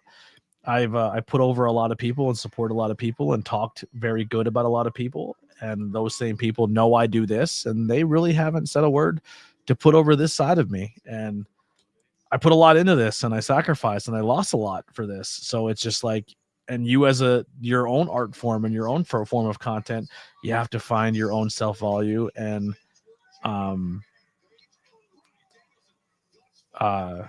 see how I can just kind of do it yourself. Well, don't bring me. You talk about yourself. Listen, I have no problem talking about how I'm treated. That's why I have this. I'm saying this right now. If people heard I was saying this, they would be very upset about it. But I don't give a fuck. Like, I don't care. Because I will never let someone censor me on my own fucking microphone, on my own platform that I'm paying all of this for. Never. You'll never, ever have that narrative over me. Anybody. No, nobody will. This is me. I will say whatever the fuck I want on this platform. And if it upsets you, I'm sorry. But I try to be authentically genuine and say how I feel and express myself in those manners. And it may not be for everybody, but that's just how I do it. I'm not one of those fake content creator who goes, I'm going to be what I think you want me to be. Never going to do it. All right, we're up at our next match here. Powerhouse Hobbs and Hangman Adam Page. Powerhouse Hobbs puts his foot through a whole table.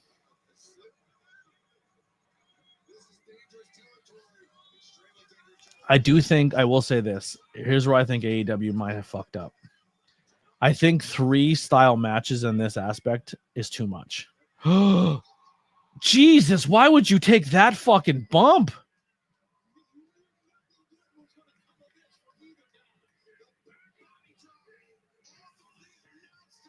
Bro, that could have ended so fucking badly.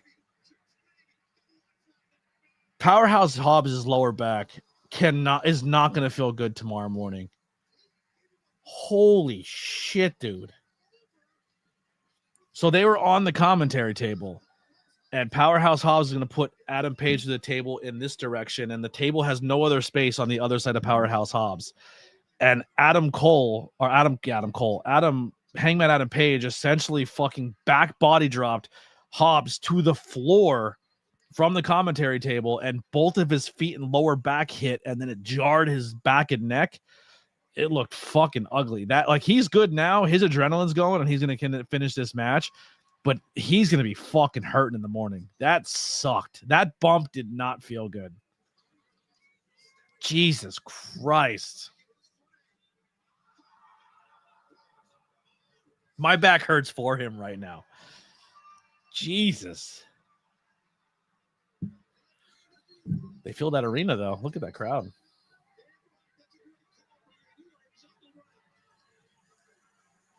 It's not an F them, Brandon. It's just this is what I'm also learning in my journey of maybe my stupid fucking self-help books and just trying to better myself mentally, and I conduct myself a certain way and do things a certain way that I feel is like the proper way to do things, and I feel like everyone else should play by my rules because that's the way I'm doing it.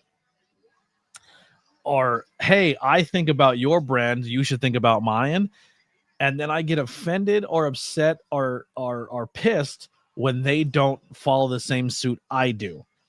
But I also, and I'm just going to be honest, I didn't set that standard for myself or for them going into it. Now, if I turn around and say to you, and this is what I've started to do, and when I feel like that bond and that word has been broken, then I can say, we had the conversation, you chose not to, and I'm going to leave because of it. But if I don't walk in and say, hey, I won't be here unless this, and this benefit me, and you agree to that, and this is what we're going to do. And then when you start backtracking on those things, then I have to leave, because that, at least I've set that barrier, I've set that line of communication, and I've set those standards of what I want and what I expect. But if I don't do that, and then I go in there thinking I put so much work into you, I expect you with no communication, no talking, no anything, and hold you to that standard with no communication, that's not fair to them or myself or my own expectations. But if I say to you, hey, this is what I want, this hurts my feelings, this bothers me, and you continue to do it, then I have to remove myself because at least I've communicated that on my part. And there are some aspects to that I think help me a lot more. It still hurts and it still sucks, but it's something I needed to learn how to do. But I also can't hold people to that standard. Not everyone thinks the same way I think, and not everyone acts the way I act. And if they don't, then that's on them. And then once again, you have to remove yourself and then put yourself around people, places, and things that are going to value you at those levels. This spot's gonna be fucking stupid too. Is he gonna jump with him off the side? No, he's just gonna let him fall. Yo, that box, you could tell, is giant cardboard. It moves so fucking easily. Oh, they're flickering the lights because he went through the electrical. That one table in the arena where all the fans can pour their drinks on it is the entire electrical source of the arena. I love that. And he went through that table and the lights went. I love that.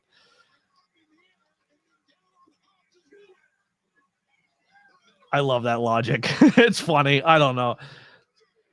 That and all there is on that table is a mixer that's not even plugged in, but they're like, that's our electrical table.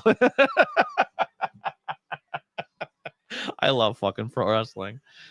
It's so stupid, but it looked awesome and the fans loved it. Powerhouse Hobbs taking some crazy fucking bumps tonight. No blood in that match. But this night had, if you're into hardcore false count anywhere, brawl around the arena style fights, tonight's episode of AEW has been for you. Throw away your logic, throw away your technical wrestling, throw away everything that's going to make sense and just enjoy some crazy fucking bullshit. And tonight's Dynamite will be right up your alley. That like where? Oh, Shibata. So the ops are now jumping Hangman. You have a lot of time to fill for 3 matches, so now they're gonna get jumped. Is this where Hook looks like a superhero? I hate that. Oh, and they didn't get rid of that little barrier either. That's still there.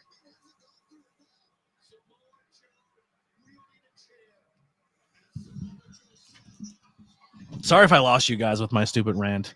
I'm pretty much talking to other content creators and people in the wrestling industry and just giving my perspective. If you guys are lost in the conversation, I apologize. I cater to who's typing, right? So if you're watching because you want me to talk about just the wrestling, that's just kind of not the style of Hangout. It's a Hangout. It's not so much like a watch along. It's a Hangout.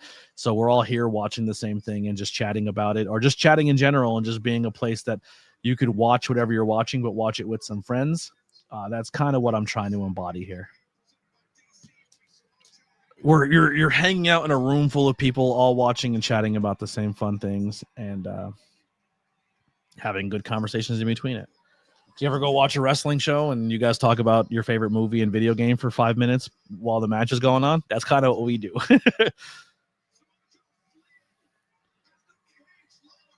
So what is happening right now? Are they going to do another impromptu blood and guts right now? Why is the cage still lowering?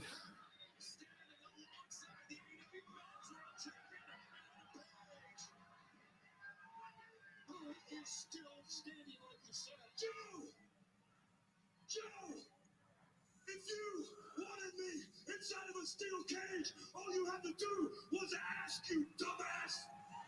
So I guess they're fighting in the next show, Full Gear in a cage match. Full Gear, leave Shibata at home. And Full Gear, you leave Will Hobbs in the hospital. And Full Gear, Samoa Joe versus the Hangman in a steel cage match.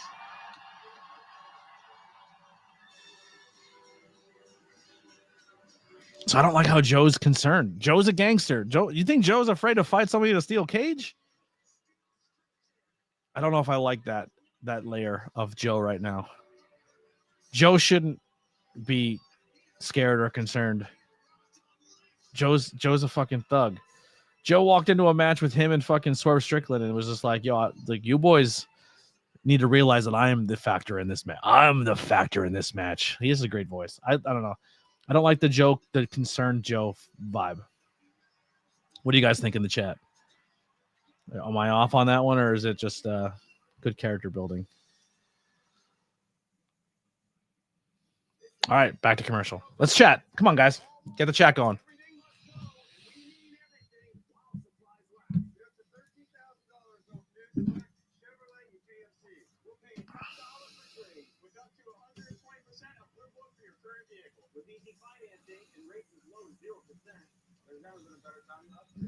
You'll always get the lowest price, guaranteed.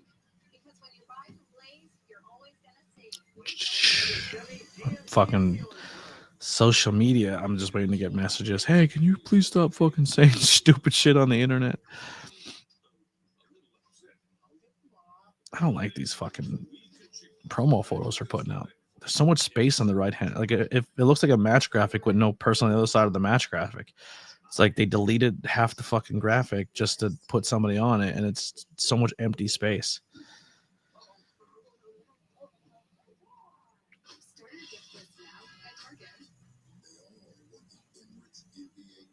Chat, where we at? What are we doing? What do you guys want to talk about?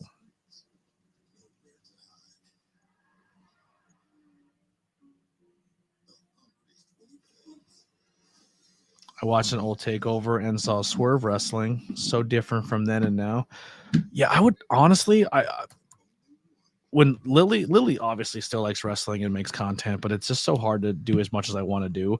But that was one of my things I wanted to do. I wanted to go back and rewatch old matches with her and shows, but I just don't think time and energy is worth it.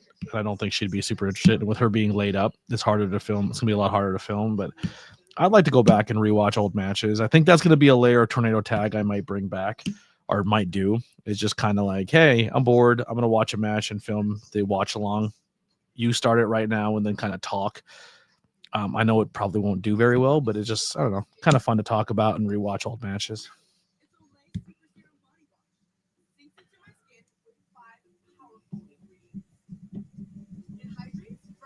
Or let people in the Discord know that we're going to do it and maybe film it, but allow the Discord people to hang out with me as it as well. I don't know. We'll figure something out.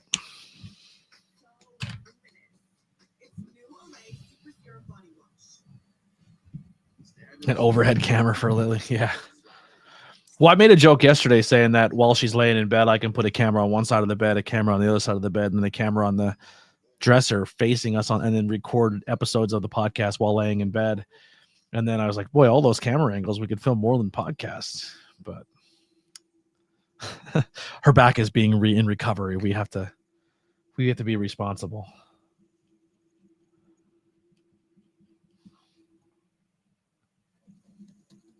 That's how we got in this place in the first place. No. I could feel the eye roll from the other side of the room.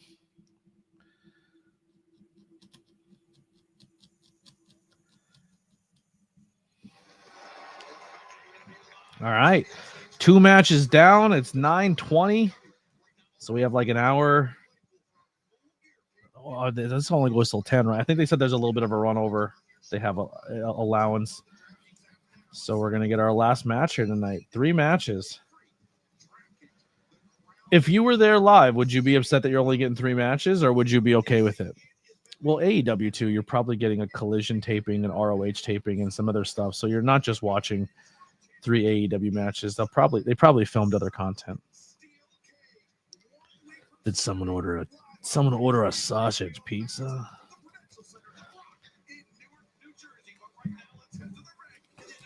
This pizza box has a hole in it, and that's not pizza at all.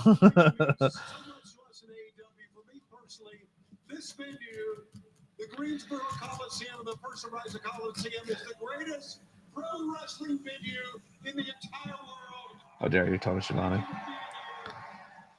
So many great moments that I've witnessed as a fan and as working in wrestling for many, many years. This would not be complete without one of the men who made this such a great wrestling venue and who made wrestling great here on TBS. Ladies and gentlemen, Ricky. Oh, I thought this was going a completely different direction. I thought they were going to bring Jim Ross out to do commentary for a blood and guts match, and I was like, this is a bad move.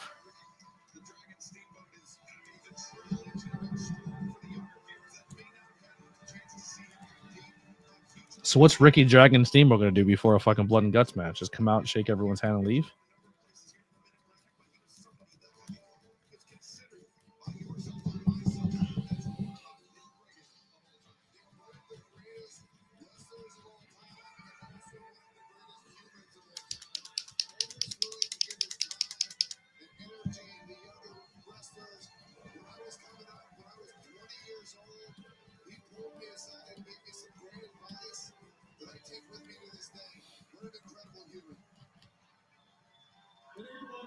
Flair's showing up too.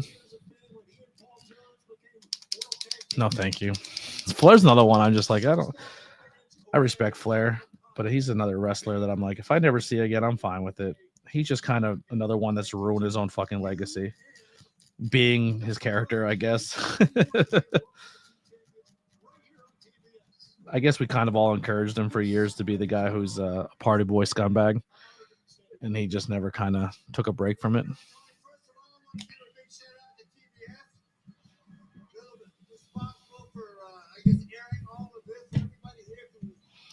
You want to do some takeover match content? I'm down.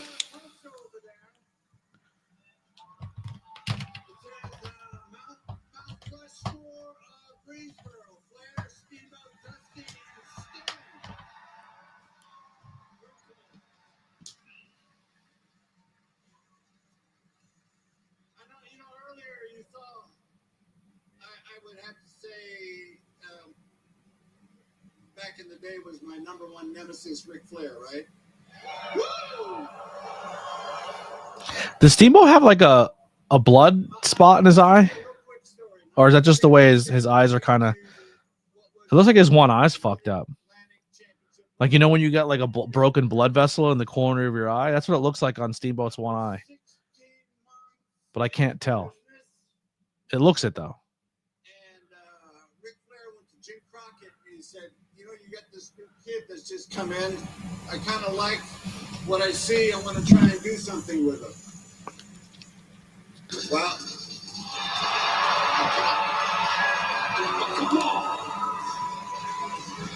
FTR. Blah, blah, blah, blah, blah. Get it together, old man.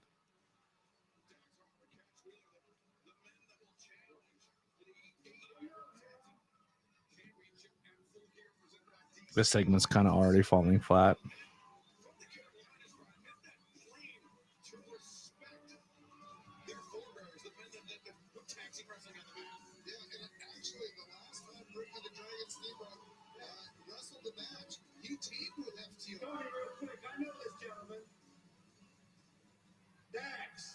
Okay, real quick, I just want to give it a little friendly mention here. A few years back, I had my hand in working with this gentleman. And I saw back then what's come to fruition today. Yikes. He's climbing that ladder and he's making it up. Thank you. Yes, you know, Ricky, I can't believe I am standing in the ring with a legend. I can't believe I'm standing in the ring with the legend. Now, Ricky, you know FTR, the greatest tag team alive. Stokely will save it. At least he can be coherent and put a full sentence together on a microphone. I'm trying to introduce myself. But Ricky, we haven't met before. I'm right here, Ricky. My name is Stokely, a.k.a. Big Stoke. Emphasis on big. And no, I am not Denzel Washington. I know a lot of people get us confused. Stokely's great. And Ricky, you are synonymous with professional. You are synonymous with professional wrestling history, and especially history in this building. Which is ironic because next Saturday, November 22nd, Full Gear, live on pay-per-view, Newark, New Jersey. FTR will make history when they become three-time AEW World. Does FTR win that match, you think? Do you think FTR go ahead secures the victory here over Brodito? I think Brodito had a good run. I think it's time, though.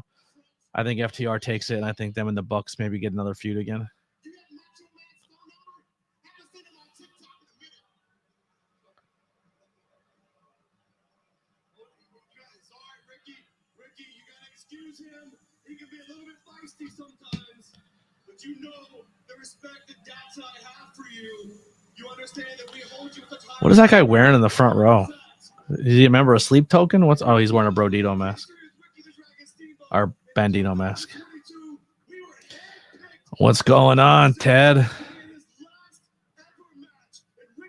Appreciate you stopping by. Thank you so much. You like AEW? You watching along right now? The Zed's dead beanie. Zed's dead, baby. Zed's dead. Just give me a second. Ricky, I have learned so much from you. I don't know if it's common knowledge, but 13 years ago, this man was my trainer. He took me under his wing, and it was such a blessing to be able to learn from you, Ricky. Where at? Was it the bar? Was it at the brewery? It's hard to see your profile picture. It's very, very tiny.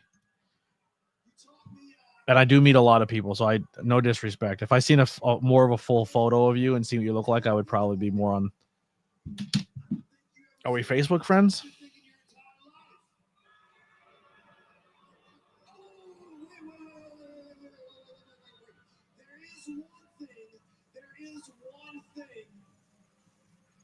One thing that I did not teach you is that your attitude has gone in the toilet. Ricky, Ricky, I'm talking. There is one thing that you taught me, Ricky. It's probably the biggest piece of advice I've ever got in my entire life. You said, kid, it doesn't matter how much you make sure you save your money. And in 2025, that's never been more evident, because if you and Ric Flair had taken your own advice, you wouldn't have to be here tonight. But Ricky, who would have thought, huh? Chat, come on, everybody. 2012, we'd be standing in the middle of the ring. Yeah, the FTR heel stuff is really fun, and I like this, but I feel like it's really dragging on.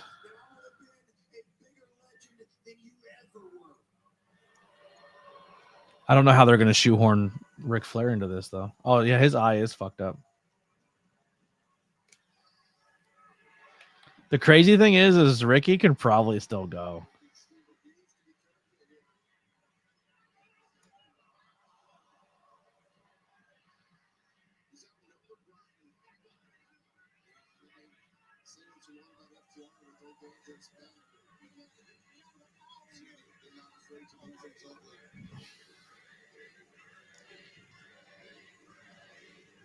So, like, if Flair comes out, what the fuck? Flair's not an opposing and figured. I feel like Sting has. If this is where you would use a Sting, but they're not going to.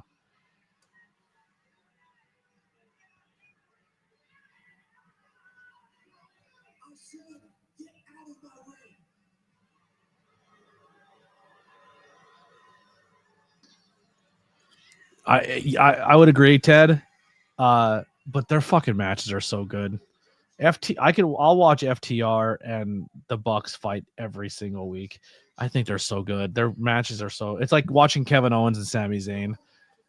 You might have a stinker here or there, or one that doesn't meet the same expectations of another match, but overall, you're going to get some really good stuff.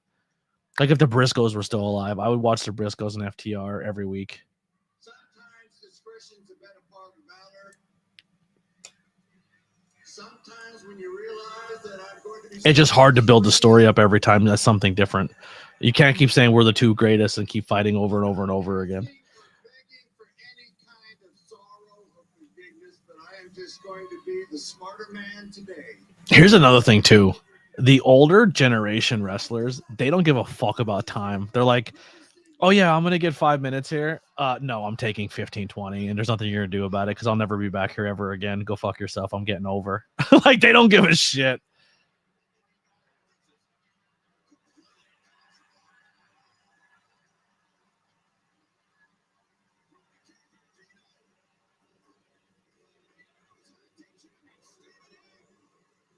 I like that Bandito mask, that black and gold one. Kenny and Ibushi would be a fun tag team division, but I think Kenny's still looking to do some shit with Okada and all that stuff. I don't even really know what Kenny's doing. I haven't really watched weekly wrestling in quite some time. I'm getting back into it right now. I took a little bit of time off. That is sick. I love that. The springboard fucking German suplex. Yeah, they definitely need to solidify more tag teams. Ibushi's out for 2 years. Oh, he got it. That's right. He got injured on a recently.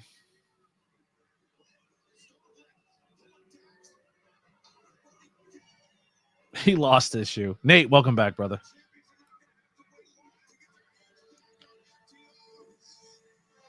Oh, they're still going.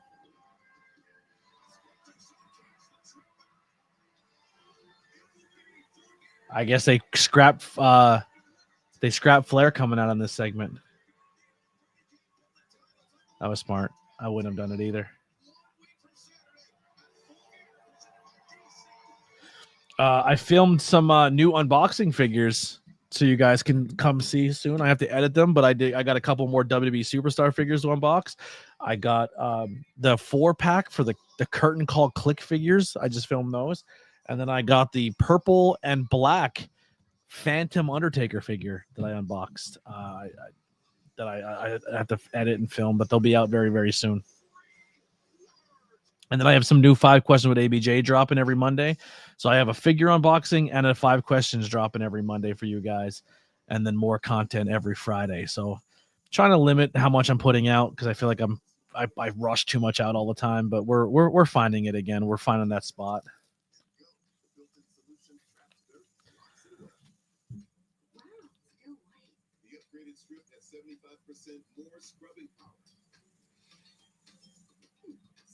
And it's about that time.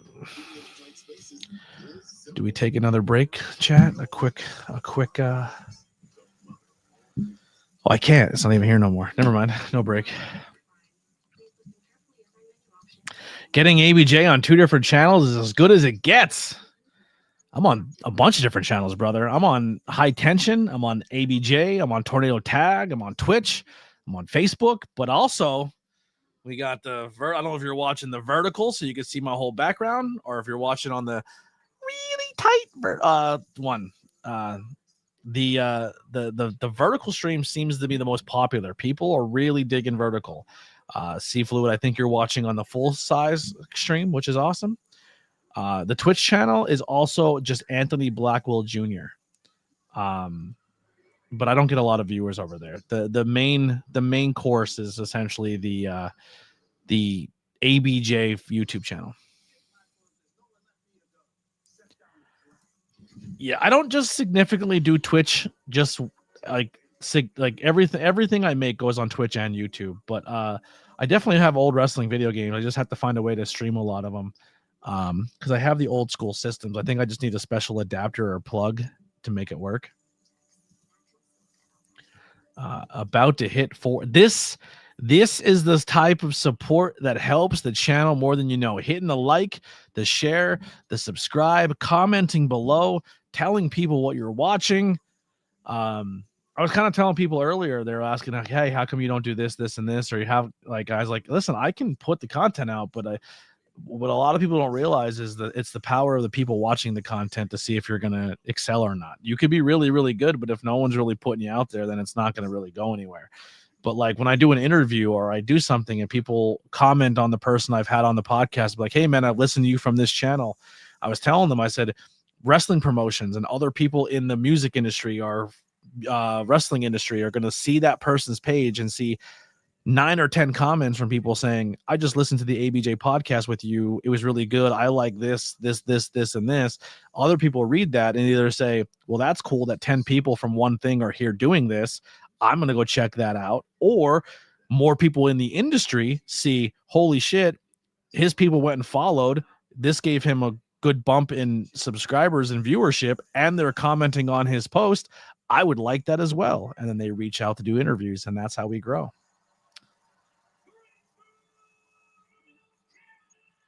You're giving me an out so I don't have to listen to the god awful karaoke. You're running a karaoke show and watching the stream. I love that. That's hilarious that you're sitting in a bar running karaoke with an earbud in listening to me. All right, well, we're at our last Blood and Guts match. It's 9:40.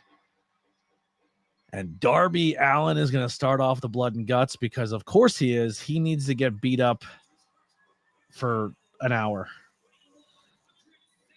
Surprised he's not already bleeding.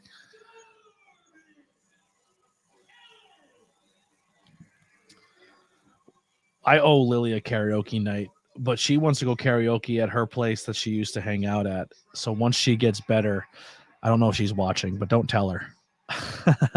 I want to take her up there for like a date night and go do karaoke. It's supposed to be really fun. I've personally never been there, but it's supposed to be a good time. I didn't hear who they said will be the guy coming out for the Death Riders. Is every Death Rider entrance going to be coming for the crowd? That's funny. Wheeler Yuta started off. What a nice gentleman. What a sweet, sweet boy Wheeler Yuta is. I know he's a scumbag here at AEW, but I've got to work with him a few times. He's a good chap. Very talented too. So good.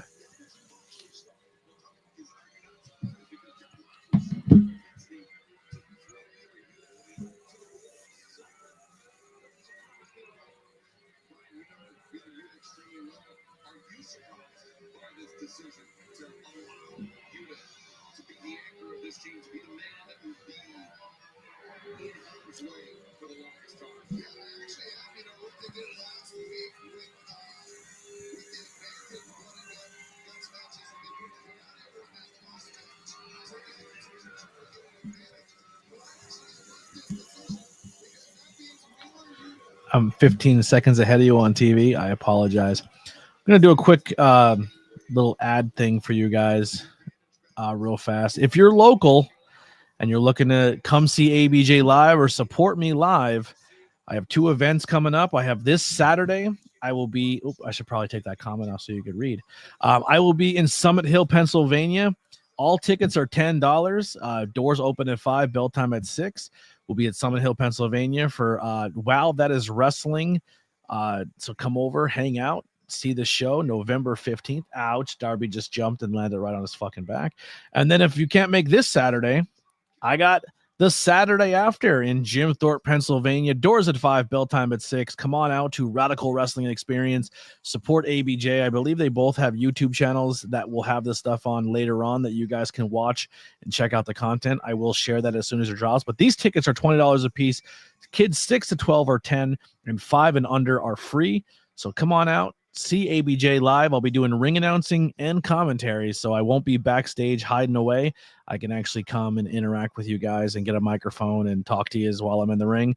So let's have some fun if you're in the 570 or if you want to make a drive out to Northeast Pennsylvania and see ABJ live. All right, we're back. Would you know anyone at our Draven? I think that's actually his company. Draven was in the the Royal Rumble at Brewfest. Philly Mike Swanson will be there. Riley Crow will be there. We're probably not working because I think she's still injured. Yeah, so you should know some people. It is a little bit of a different roster than you're used to seeing. It's a but they do a good job.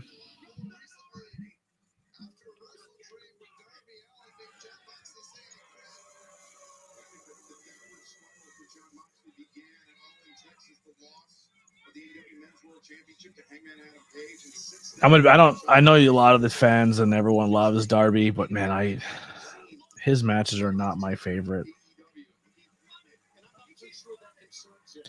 Not my favorite matches.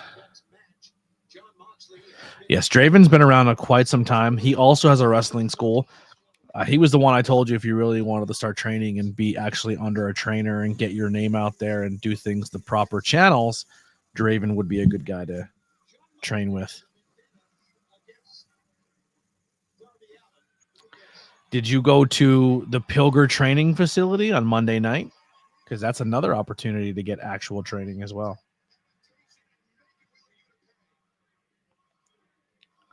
If this is something you really want to do and you weren't there Monday, you better have a really good excuse or I'm going to be really bummed out in you, Nate.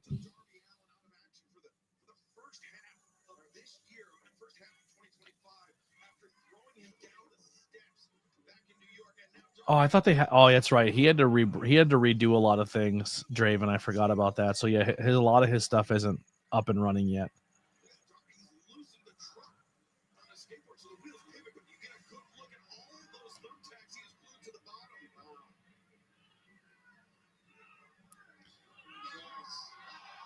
Oh, so it's one-on-one training. It's not like training for everybody. I would still go and pick their brain and watch. I'm gonna be honest.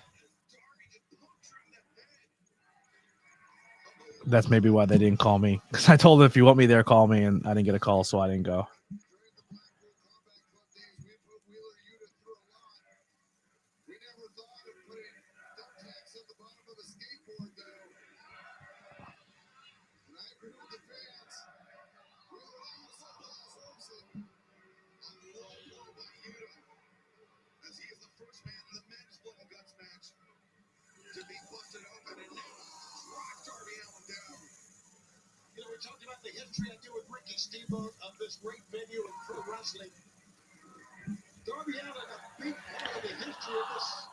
All right, next person coming out.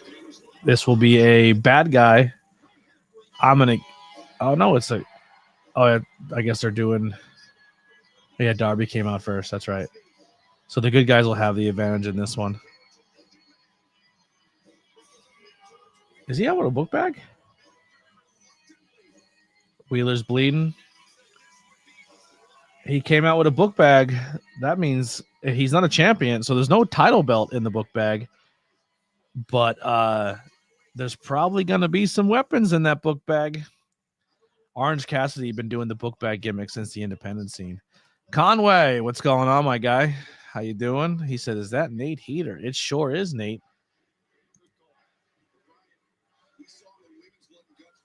You were there Tuesday helping Tyler out? That's what's up. Camera work has been a lot better this Blood and Guts. Yeah, they're figuring it out more. Oh, he's stabbing him with the sunglasses. Orange Cassidy not doing the slow play this time. He is fighting it up. You guys graduated high school together? That's dope. Well, welcome to the stream. No. When Orange Cassidy was doing the book bag gimmick, he was the independent champion. He was the IWTV independent wrestling champion of the world. Actually, it wasn't considered a world title at that point yet, but he was a champion of that, and he would come out with the title in the book bag. And then he lost the belt to Chris Statlander, and then I forget who she lost it to, but then Wheeler Yuta got it, and then I got to watch Wheeler Yuta and his partner tonight, Daniel Garcia, fight for the IWTV championship in New Jersey.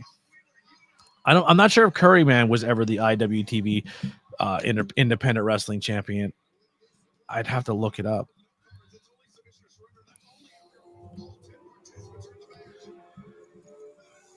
I'm pulling it up right now. The timeline of the IWTV championship.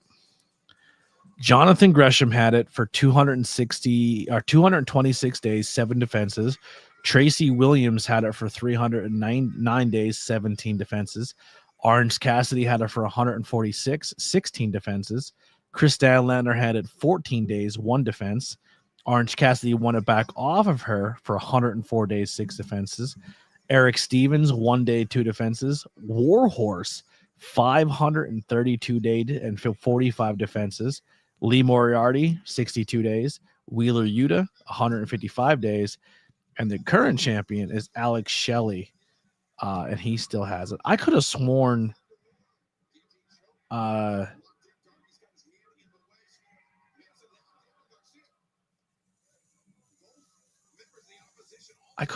fucking Matt Tremont had it. I could have sworn he had that title.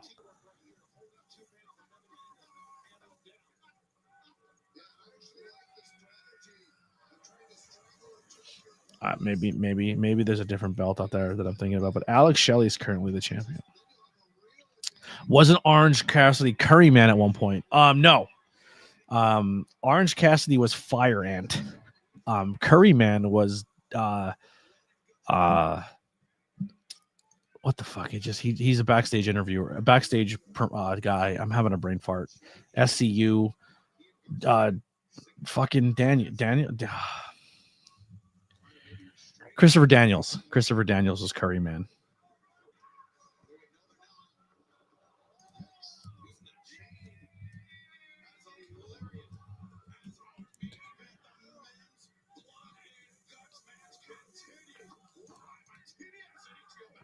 Yeah, Christopher Daniels.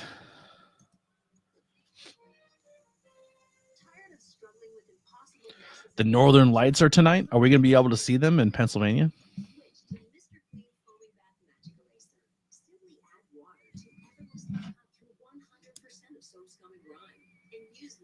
Extra durable throughout your home, in the kitchen for burnt on food, and on walls to remove scuffs and marks. It even erases 3 times more permanent marker per swipe. Switch to Mr. Feet on the head on the ground. These are good though. I appreciate the chat. Appreciate you guys popping it off here. What are we at with the thumbs ups here on the streams? I know some of you are on the horizontal stream and some of you are on the vertical stream. Supposed to, they were amazing in Owensboro, Kentucky last night, and y'all are further north. Yeah, gonna have a massive overrun on this. Yeah. How much time do they say they have? they have a half hour? Is that what you were? I think somebody was trying to tell me in the chat they have like a longer overrun for this. I forget how much time they said they have though. And the FTR Ricky Dragon promo went fucking way too goddamn long. It works so well.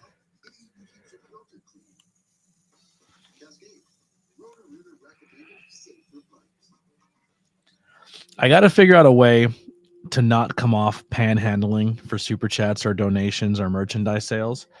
But when I was doing the stuff before where it's like, hey, even if you donate like $1 and we get so many in one stream, we do something special. Do you think that's too much? Or do you think like I should just stay away from it and let it happen naturally? I'm asking you guys as the chat because you guys are mostly here all the time. I just don't want to come off corny of being like, times. I know times are tough for people, but I'm just trying to figure out creative ways to do it. Where also, if you do it, you feel like you get something for it.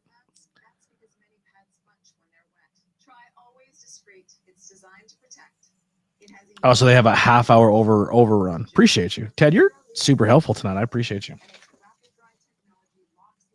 Killing it, by the way. You're killing it. We need you here more in the chat. Yeah, I don't know. Like I said, I don't want to be corny like the other people that do it, but I'm just trying to find creative ways to build a little bit up. The super chat thing on YouTube is kind of like the gems thing on Twitch, except I don't think there's like a currency value thing. Like if someone donated me a gem on Twitch, I wouldn't even know how to go about doing it. But it's just like, oh, you could do like $1 or $2 or $5, or I have like the membership thing. I have everything I need to be partnered on Twitch. I just don't have the consistent viewership on Twitch to get to that next stage. Like I always have one person who goes to every Twitch stream and watches it the entire time, and they don't really type too much, but they hang out and they're there and they give me that one viewer. I also don't do that whole bit where like I get like 5 devices and put them all on my stream, so at least I have 5 people watching. I know that's a trick that a lot of content people do, where they have like bots that make their channel look like they're being watched by a bunch of people. I don't do that either. I'm leaking all the tricks here. But yeah, I don't know how any of that shit works, but I get an alert every now and then of like, here's what you need to get to that next level on Twitch. And every time I look at it, I have everything checked except the thing. But I don't really push the Twitch as much. I do like the YouTube more because I think you can go back and watch previous content better on YouTube. So that's kind of why I like it a little more, but to each their own. We also have the Discord community too. If you guys ever want to hang out in the Discord when we're not live, we have a lot of people in there chatting and hanging out.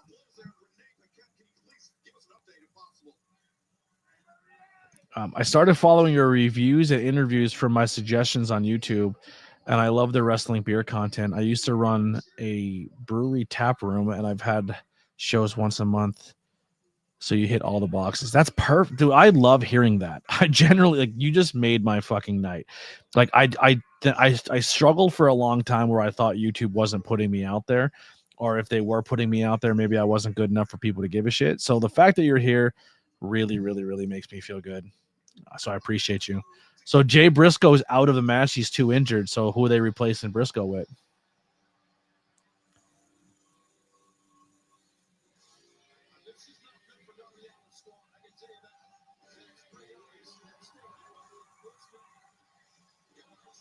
I do have more beer content coming soon too. I have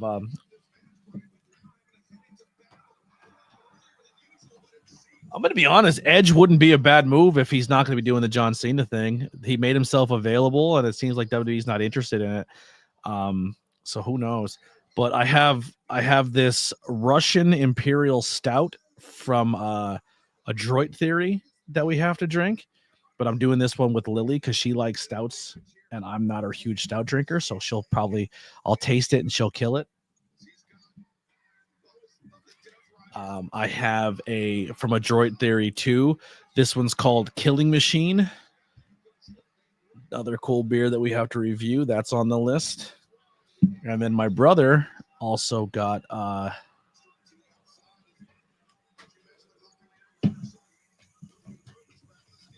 think we got like 4 different beers from Three Notch in Virginia.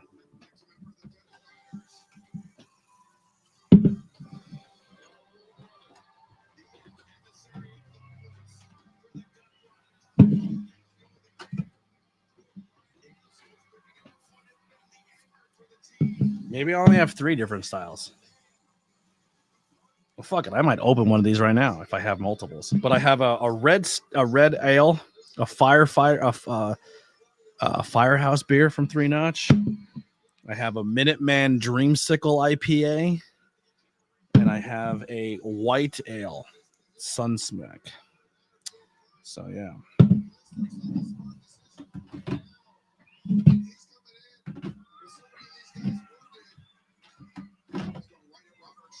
I think I'm drinking the Dreamsicle right now. A red ale? Fuck it, I'll do the red ale. You said red ale. That's the one I'll try right now. I have 2 of every beer, but I'm only reviewing them by myself, so I don't need both cans for the content. I need a better mini fridge down here too. This one does not keep my beers very cold.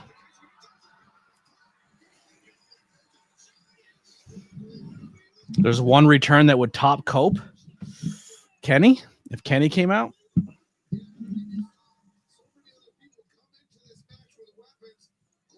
Werewolf from Newcastle is one of the best reds I've ever had. If you can get your hands on it. Okay, I'll look into it. You're going to get a little preview of the content early, so I'm going to crack this open for you guys tonight as Darby gets shucked across the ring like a fucking rag doll. I'm not pouring into a glass. This is a good red ale. I like this a lot. This is very tasty. It almost drinks more like a lager than an ale, to be honest with you. This is a very good Firehouse beer.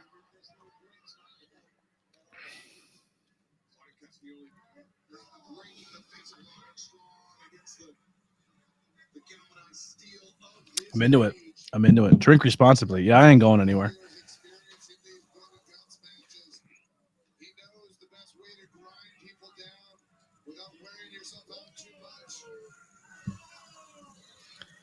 I had an episode I was going to do for Oktoberfest too, but I just ran out of time. Did Darby just legit get punched in the face there? Or did they say, I looked away for a second and then I seen just like the end of the impact and it looked like it was you think Adam Cole shows up tonight? They have been doing the whole bit where they've been talking about Adam and never returning to wrestling ever again, and Adam is like, and usually when they go hard in the paint talking about someone never coming back is when they're close to coming back. But if Adam Cole shows up for this, I'd fucking lose it. I might cry. Adam Cole's my favorite wrestler. Right now on television, my 2 favorite wrestlers are Adam Cole and Kevin Owens. There's a lot of other people I love Kyle O'Reilly. He's very, very high on my list as well. But my 2 favorite male wrestlers are Kevin and Adam Cole. I like Jay White a lot too. I love Jay White. Hooter Brown would be a great. Where, Ted, if you don't have to say exactly like town or location, but where are you based out of? CM Punk returns, imagine.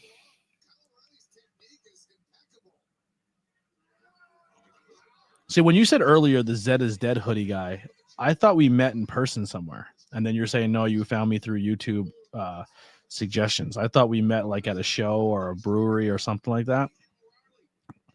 But like every weekend I'm at different places and I meet so many people and I get really forgetful sometimes. I'm better with faces than I am names.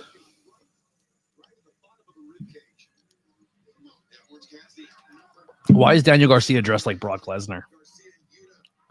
Like a tiny Brock Lesnar.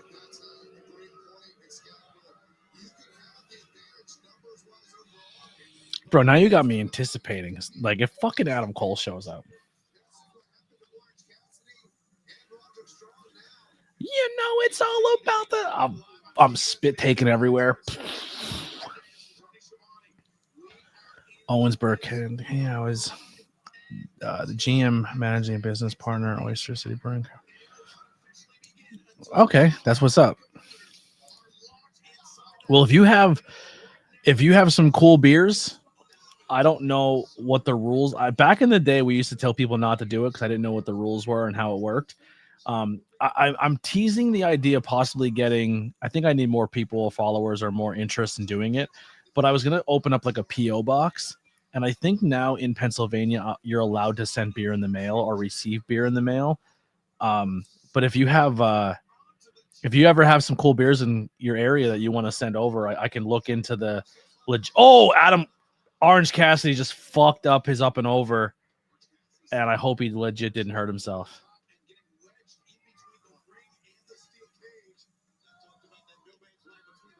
I have an interstate commercial, so I can send whatever I want. That'd be great. I would love to try some beers from your area, and if you like that content, I will definitely put you over and plug whatever you need, and love to try beers from a different area.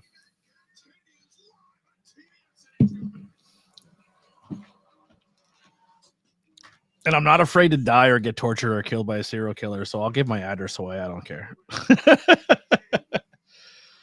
It was a global brand for Jefferson Bourbon Reserve. I like bourbons and whiskeys. I don't drink them as much as I used to because they get me in trouble and I time travel. But I like those too. We're on commercial.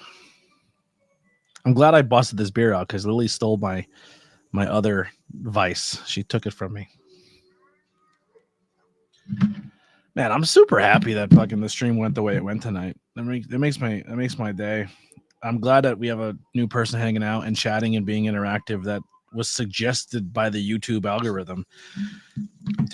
So I had someone who is pretty good at YouTube, and they looked at my channel and they looked at my reach and they looked at everything that my channel was pushing towards, and every single video that my content was being pushed to had nothing to do with people that would be into anything I'm into. And I didn't know how to fix it, and I didn't know what I was doing wrong. And then I created a channel for every one of my other channels to try to be like, oh, well, this is only wrestling, this is only horror, this is only pop culture. And that wasn't working.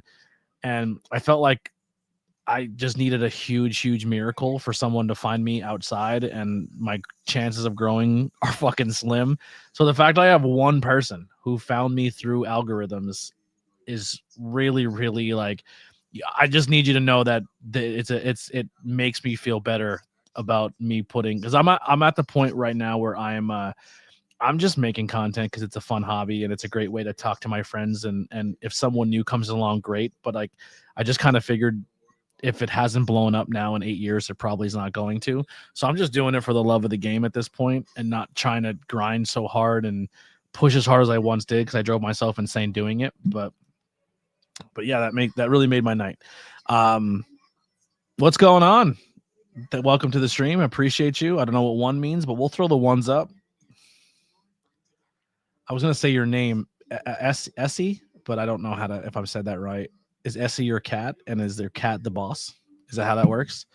Is this a channel dedicated to your cat, or is it a dog? That's a dog. That's definitely a Pomeranian dog, I think. I can't tell. It looks like a dog, but it also might be a cat. But the build of it looks like a dog. We'll find out. We'll find out soon, unless they already left. And the fact that StreamYard is allowing the vertical stream to be a thing, the vertical stream really pushes you out, because YouTube is really trying to make the vertical stream a thing because they want to compete with TikTok. So they're really pushing the vertical stream out hard. So it's a very great way to grow here. I think there's a challenge. I don't know if they're still doing it, but there was a challenge that if you get so many super chats or donations within a certain time doing vertical streams, that they would match it. But that might have ended already. Sky Blue dying and then coming back from the dead. Yeah. Well, that's why she's part of the spooky gimmick, because she's a zombie. She's a very attractive zombie girl.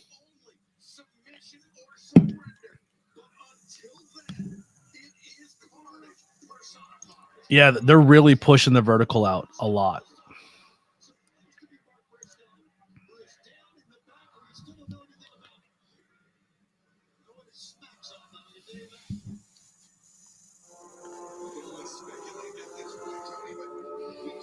I haven't been noticing. Has every Death Rider's coming out a different spot of the arena, or are they all coming out of the same area?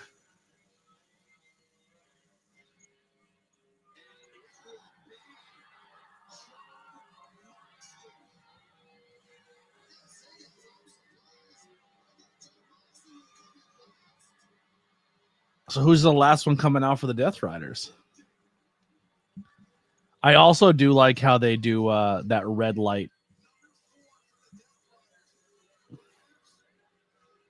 Like they have that red light in the hallway. I love that. I love it so much.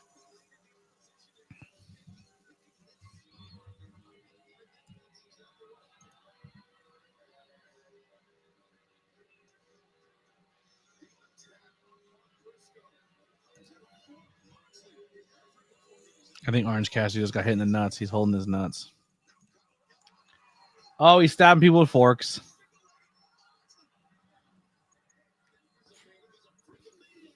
He's a freaking maniac. I love Tony Schiavone.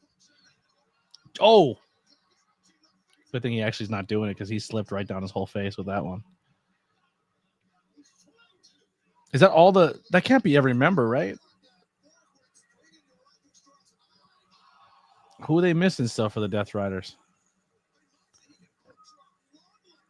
Pac. Pac's coming out last.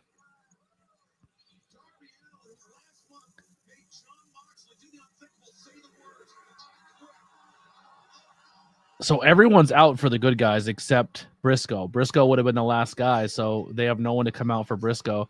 So I'm guessing you're just gonna have the music hit, nobody comes out, and then Pac comes out, and then the last member of the team, the surprise guy, will come out, or Briscoe does the whole fighting spirit or spirit of 76 where he comes out of the back injured and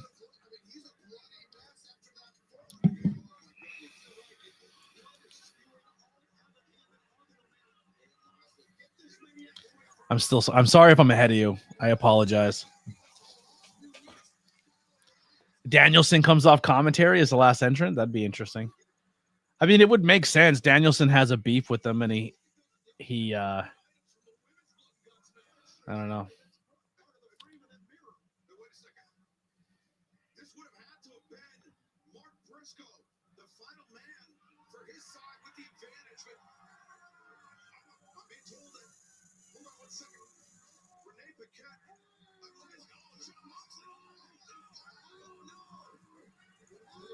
Renee Paquette's talking to somebody, or there's something with Renee Paquette. Thanks,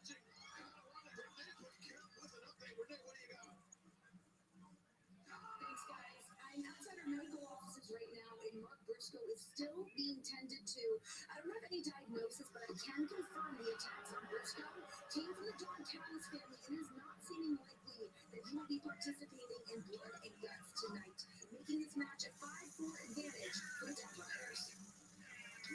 Something cut Kyle O'Reilly's arm really, like he's bleeding from his arm more than anywhere else. Everyone on the good guy side is bleeding. I think every baby face is bleeding. Yeah, a lot of bloodborne pathogens. I hope everyone got their STI test before this match and after. Darby not bleeding. Darby the only one not bleeding. How is that a thing? Well, that's changing right here. I mean, the visual of all of the baby faces in a bloody mess getting fucked up, and then Danielson comes off commentary and would be sick. Opinion time. Now that WWE has TNA and AAA, do you think there's a possibility that Money in the Bank winner teases a cash in on one of those shows? No. No, I do not. The only reason for that, Nate, is if you are WWE deems their company and their champions and their roster as better than everyone else, even if, they are competing and working with you. You are secondary to them. They are better. That's just the way they deem themselves. So if you win the Money in the Bank and you choose not to go for the big championship, it's like disrespectful. So The only other time that has been a thing is when Charlotte was like, I've had that title so many times, I kind of want to go back and take this title. And it doesn't seem as bad. When what's his name did it for the US championship because he was afraid of because Roman was so protected, that was silly. Marty Scurll, the villain, not a fan of him. Yeah. But yeah, I don't think someone wins the Money in the Bank and then tries to go win the TNA title or AAA title. But it's possible. But I think there's a possibility that you could have someone from one of those companies enter in the Money in the Bank and try to compete for it. I think that's possible. I think the TNA and AAA thing is just to try to break into new markets. We'll see if that's something that they stick with. But yeah, we'll see how that plays out as it keeps going.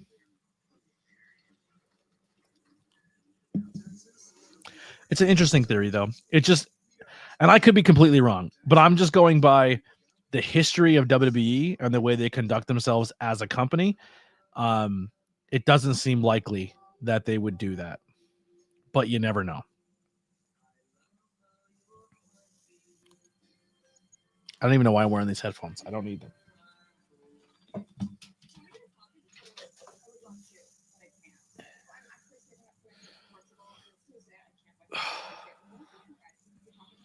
You want to hear a weird statistic too? I don't think they've locked the doors yet. No, I get more viewers and more people to pop in and comment and talk when my hair's down, rather when it's than it's up. That's another weird fact about my streaming. So Raz is watching via Australia, so he doesn't have commercials. So he's saying in the chat that Kyle is damaged, which means he's probably hurt or cut. I thought he was cut somewhere other than his head because his one arm had a lot of blood pouring out of it.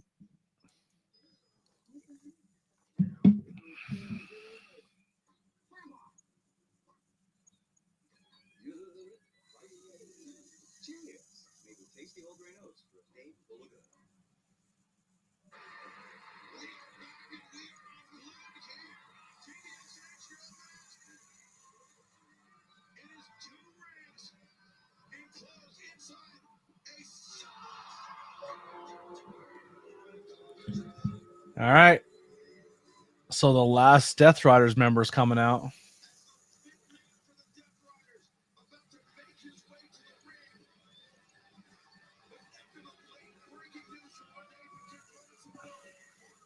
Dude, Pac looks like Austin Aries.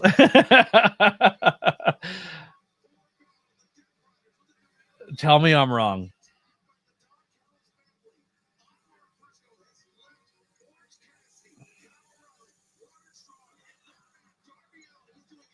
I knew that was going to be a spot. I just didn't call it out, but they did it at a really, really bad time. Like coming back from commercial and Darby climbs the top of the cage. Sorry, not Hell in a Cell. So Raz, you watched that, and for us in America, that happened as they were coming back from commercial. Was Darby was just falling from the top. So from the American standpoint, that was horrible timing.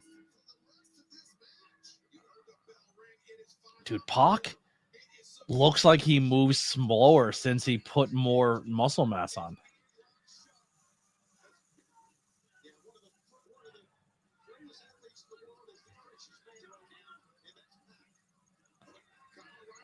You're watching the Euro stream? Oh, that's why you're probably I'm a little ahead of you. The DNA all over the face.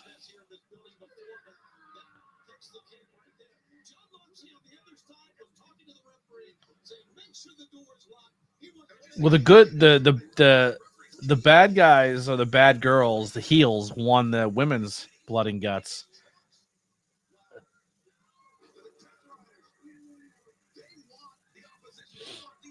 So I'm thinking the baby faces could win this, but if they don't do the whole bring the fifth person out to even the odds, I don't see the baby faces winning this. I love Kyle. I love Roderick. I love Orange Cassidy, but none of those guys are treated like killers in this company that can go out and take down the Death Riders. The Death Riders had everyone in this ring's number, And if Darby's the one who takes out all 5 Death Rider members by himself, I'm going to fucking have an aneurysm.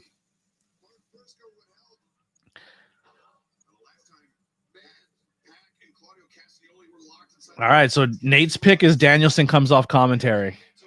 Raz said possibly Adam Cole. Dude, Pac is Scott Steiner big, but I still think he looks like Austin Aries. I think he got too big. I don't think he can move as well. Any other predictions in the chat? What do you guys have? If I had money, I would. Oh, Ted said Cope coming out. If I had money, I would buy whoever. Oh, here's the Spirit of 76. Briscoe. Mark Briscoe's doing the Spirit of 76 bit.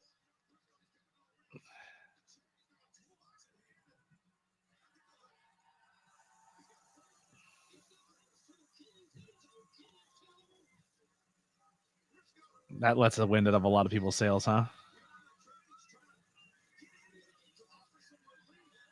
I still don't think Mark Briscoe is the guy that takes out this whole team either. I just don't think there's a star power on the babyface team that is equivalent to most of the bad guys.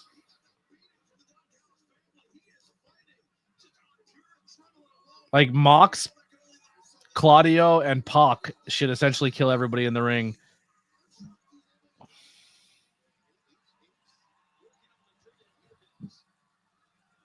I think Orange Cassidy getting beat up backstage and then coming out and being the hero would have been more effective than Briscoe.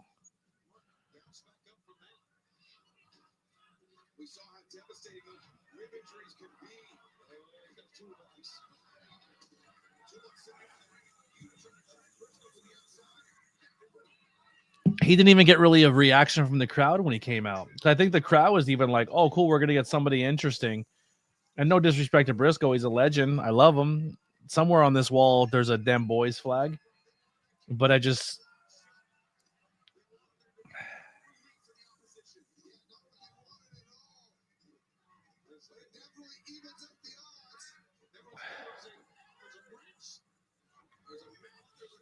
Yeah, I don't think we're getting anybody special. I think this is it. I think this is what we get. I think this is the match now.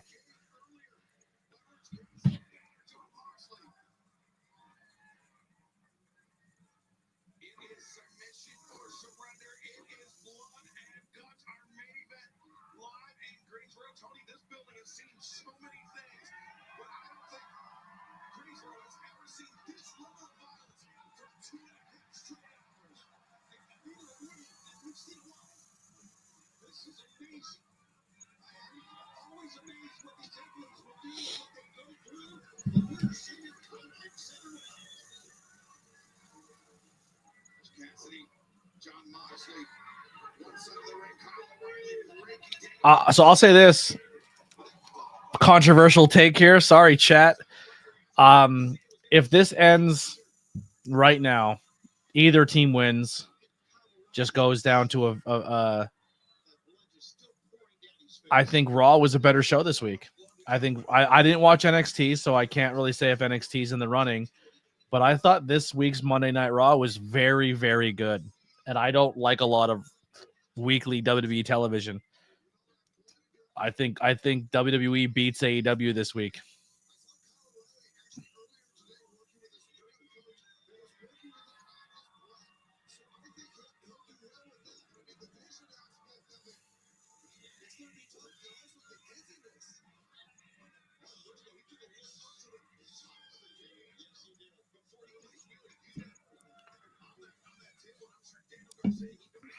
This is a great red ale. Yeah, I think overall, I think this show has been fine, but I don't think there's anything on this show that beats John Cena becoming a Grand Slam champion or the Kabuki Warriors winning the Raw this week gave us 2 title changes. No, he's not. No, he's fucking.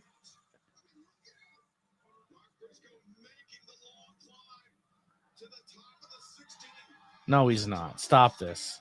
You are not jumping from the top of that fucking thing through a table, a 1 table spot. There's something else set up somewhere. Wheeler just came up behind him, so someone's getting chucked.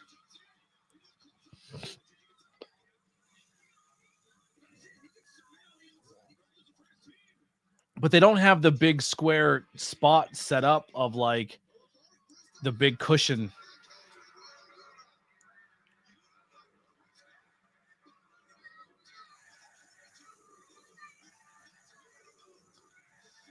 I think Briscoe's stupid enough to do it. Or sorry, not stupid enough, crazy enough to do it.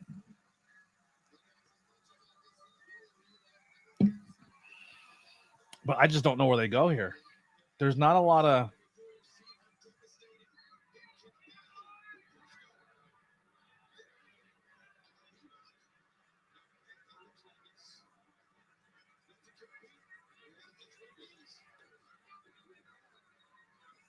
He's bringing chairs up there?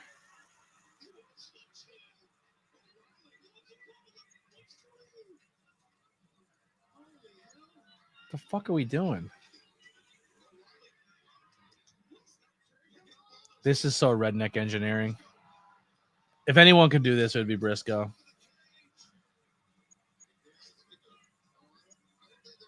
Maybe he didn't think this through.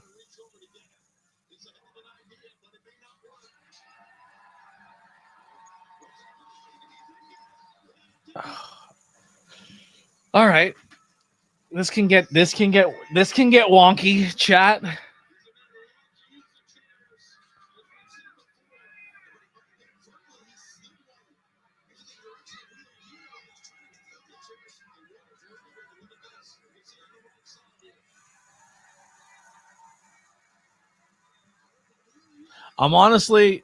I feel more secure in wrestler safety that Darby's not on top of this cage than anybody else. Because Darby be like, yeah, whatever. He's an idiot. He's stupid enough to do it. There's a fine line between stupidity and crazy, and Darby definitely fucking flirts with it.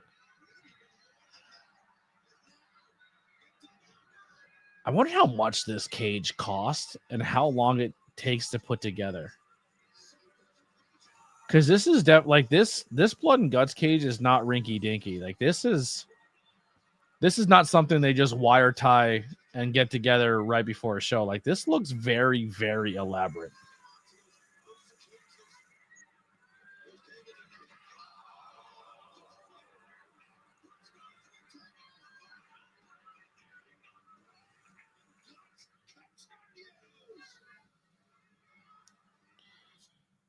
All right, we're back at the commercial. So we're at 10:24. We got about 10 minutes to go. I don't know how long commercials are going to run out of this 10 minutes, but we'll see. Once again, thank you all so much for coming in, hanging out, chatting. Y'all have made my night with the support and the love and the chatting on this stream. Really, really warms my heart. We'll try to be back here Friday for SmackDown. I can't make any promises. It probably seems likely. I'm going to be honest. I don't really want to go and spend money this week. I called off today. I was sick. I wasn't feeling well. Monday I got VTO'd. Tuesday I got VTO'd. So it's gonna be tight money wise. So I'm probably not gonna go out this weekend. I'll make a couple bucks at the wrestling show Saturday. So I have to kind of like not do as much. But I think so. A Friday stream is pretty likely where I'll come and hang out for Friday Night SmackDown with everybody. Saturday I'll be at the show. Sunday, I think I'll probably miss the AEW pay-per-view this month unless it's on the 29th because I'll be at a show the 15th and the 22nd. I forget what week or what day the Full Gear is. What day was Full Gear again?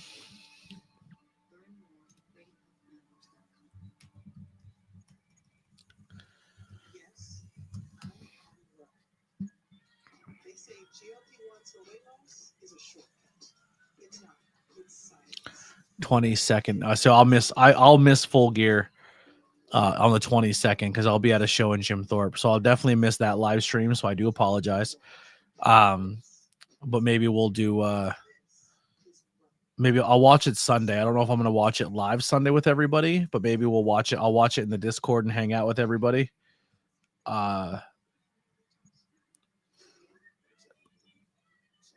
I don't know. If these start getting popular again and more people want to hang out and do this, maybe I'll add a Sunday stream here and there to kind of chill with you guys if I'm not doing anything on a Sunday. But we'll see. We'll see. Ted's saying they're still slugging it out on commercial. Us Americans are watching commercials. We're watching fucking burrito commercials for Taco Bell.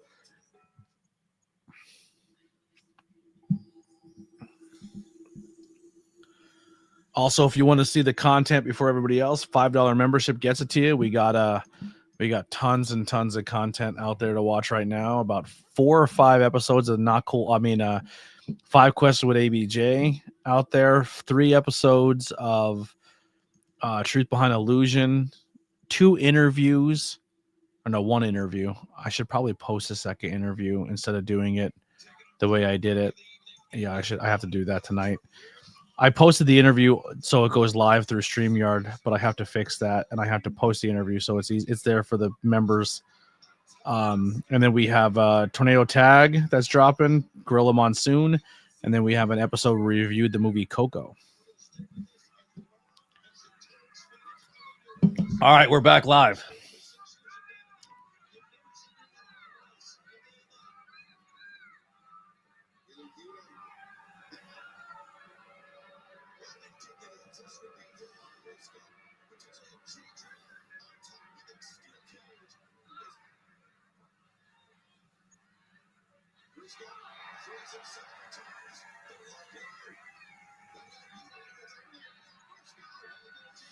This is you have to quit to win, right? Do pins work?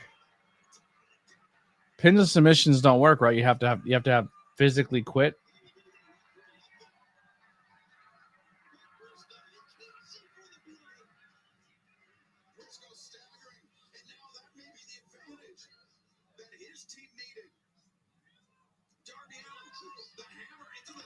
Claudio, one of the strongest human beings on the planet, and Darby's just manhandling him. Submission and quit. Okay, thank you.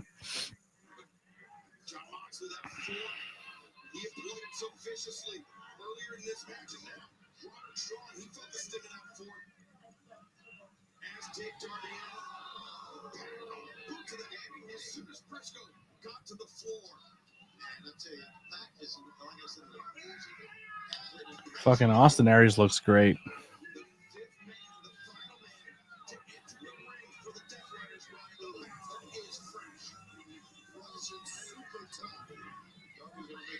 Dude, Pac is on the gas.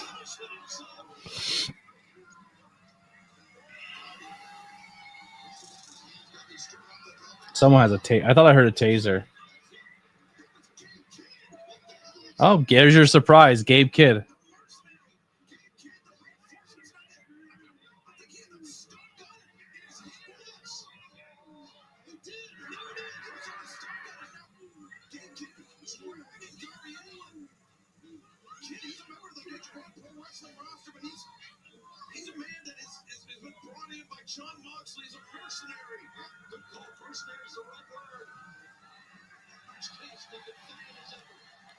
He won't tap because he put his hands in his pocket.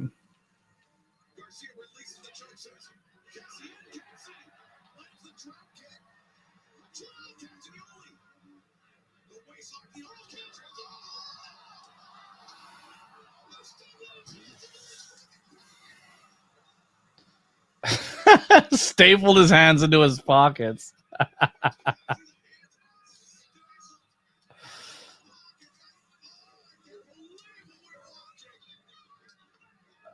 Give a shot to the balls. Are they going to hang Darby Allin off the side of the stage?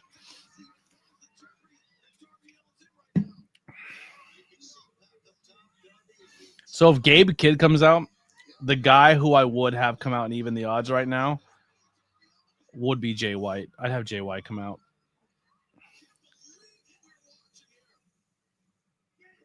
Darby has to do something stupid.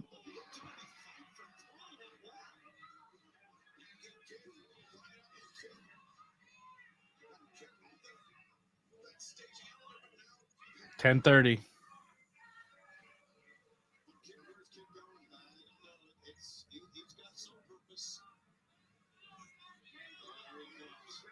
They're gonna light it on fire. It's Darby. Oh,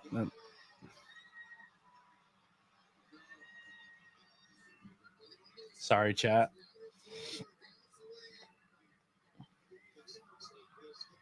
Just going through a table off a high stage isn't enough for Darby Allin.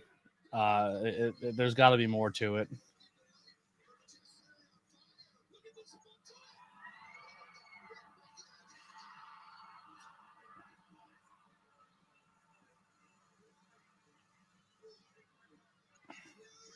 You fucking meathead.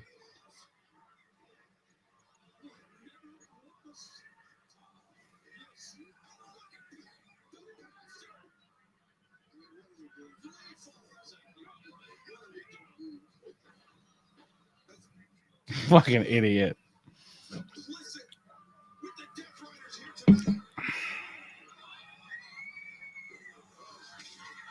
One, two.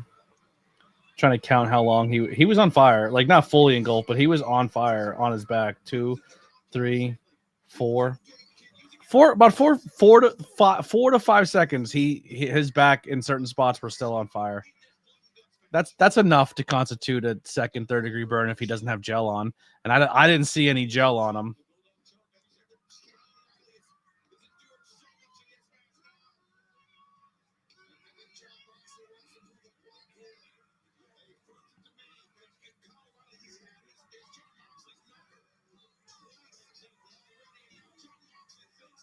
There has to be a big surprise to come out. Gabe Kidd came out.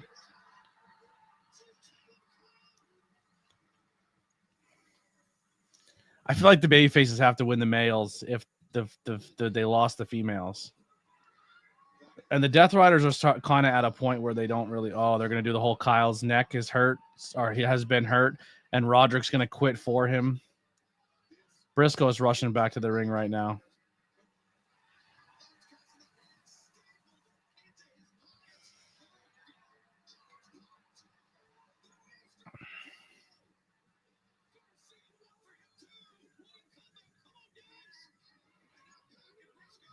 I don't think you're getting a babyface tonight. I think the babyface are just going to fight back.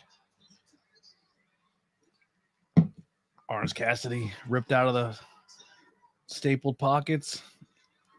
Damn, that's a spot. Oh, Daniel Garcia.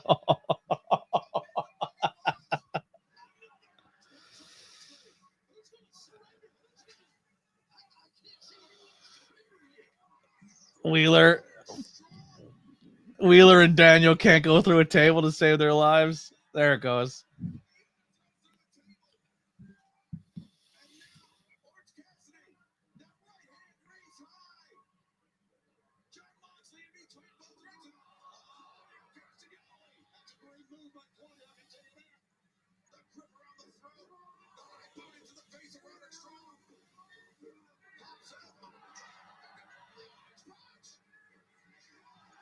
Oh my God, these tables, wherever they bought these tables this show, man, they're fucking tough.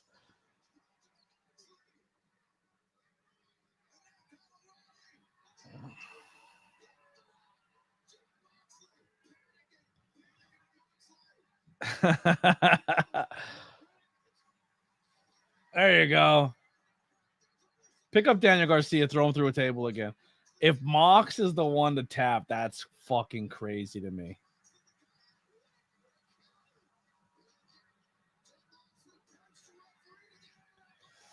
Armbar? Dude, Kyle is fucking leaking. Rolls it back into the ankle lock. His ground game is fucking amazing. I would love for Kyle to get the opportunity to say he tapped out Jon Moxley because Kyle is such a gangster. He did it. He did it. Kyle looks like the fucking hero. He deserves it.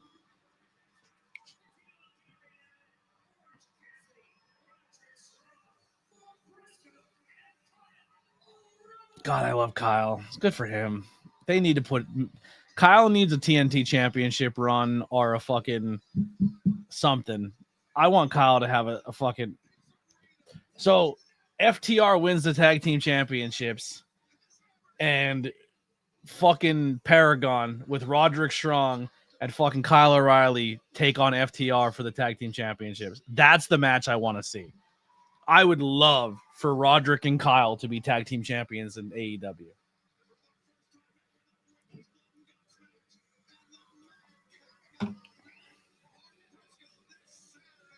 Kyle's another one, man. His neck was so bad.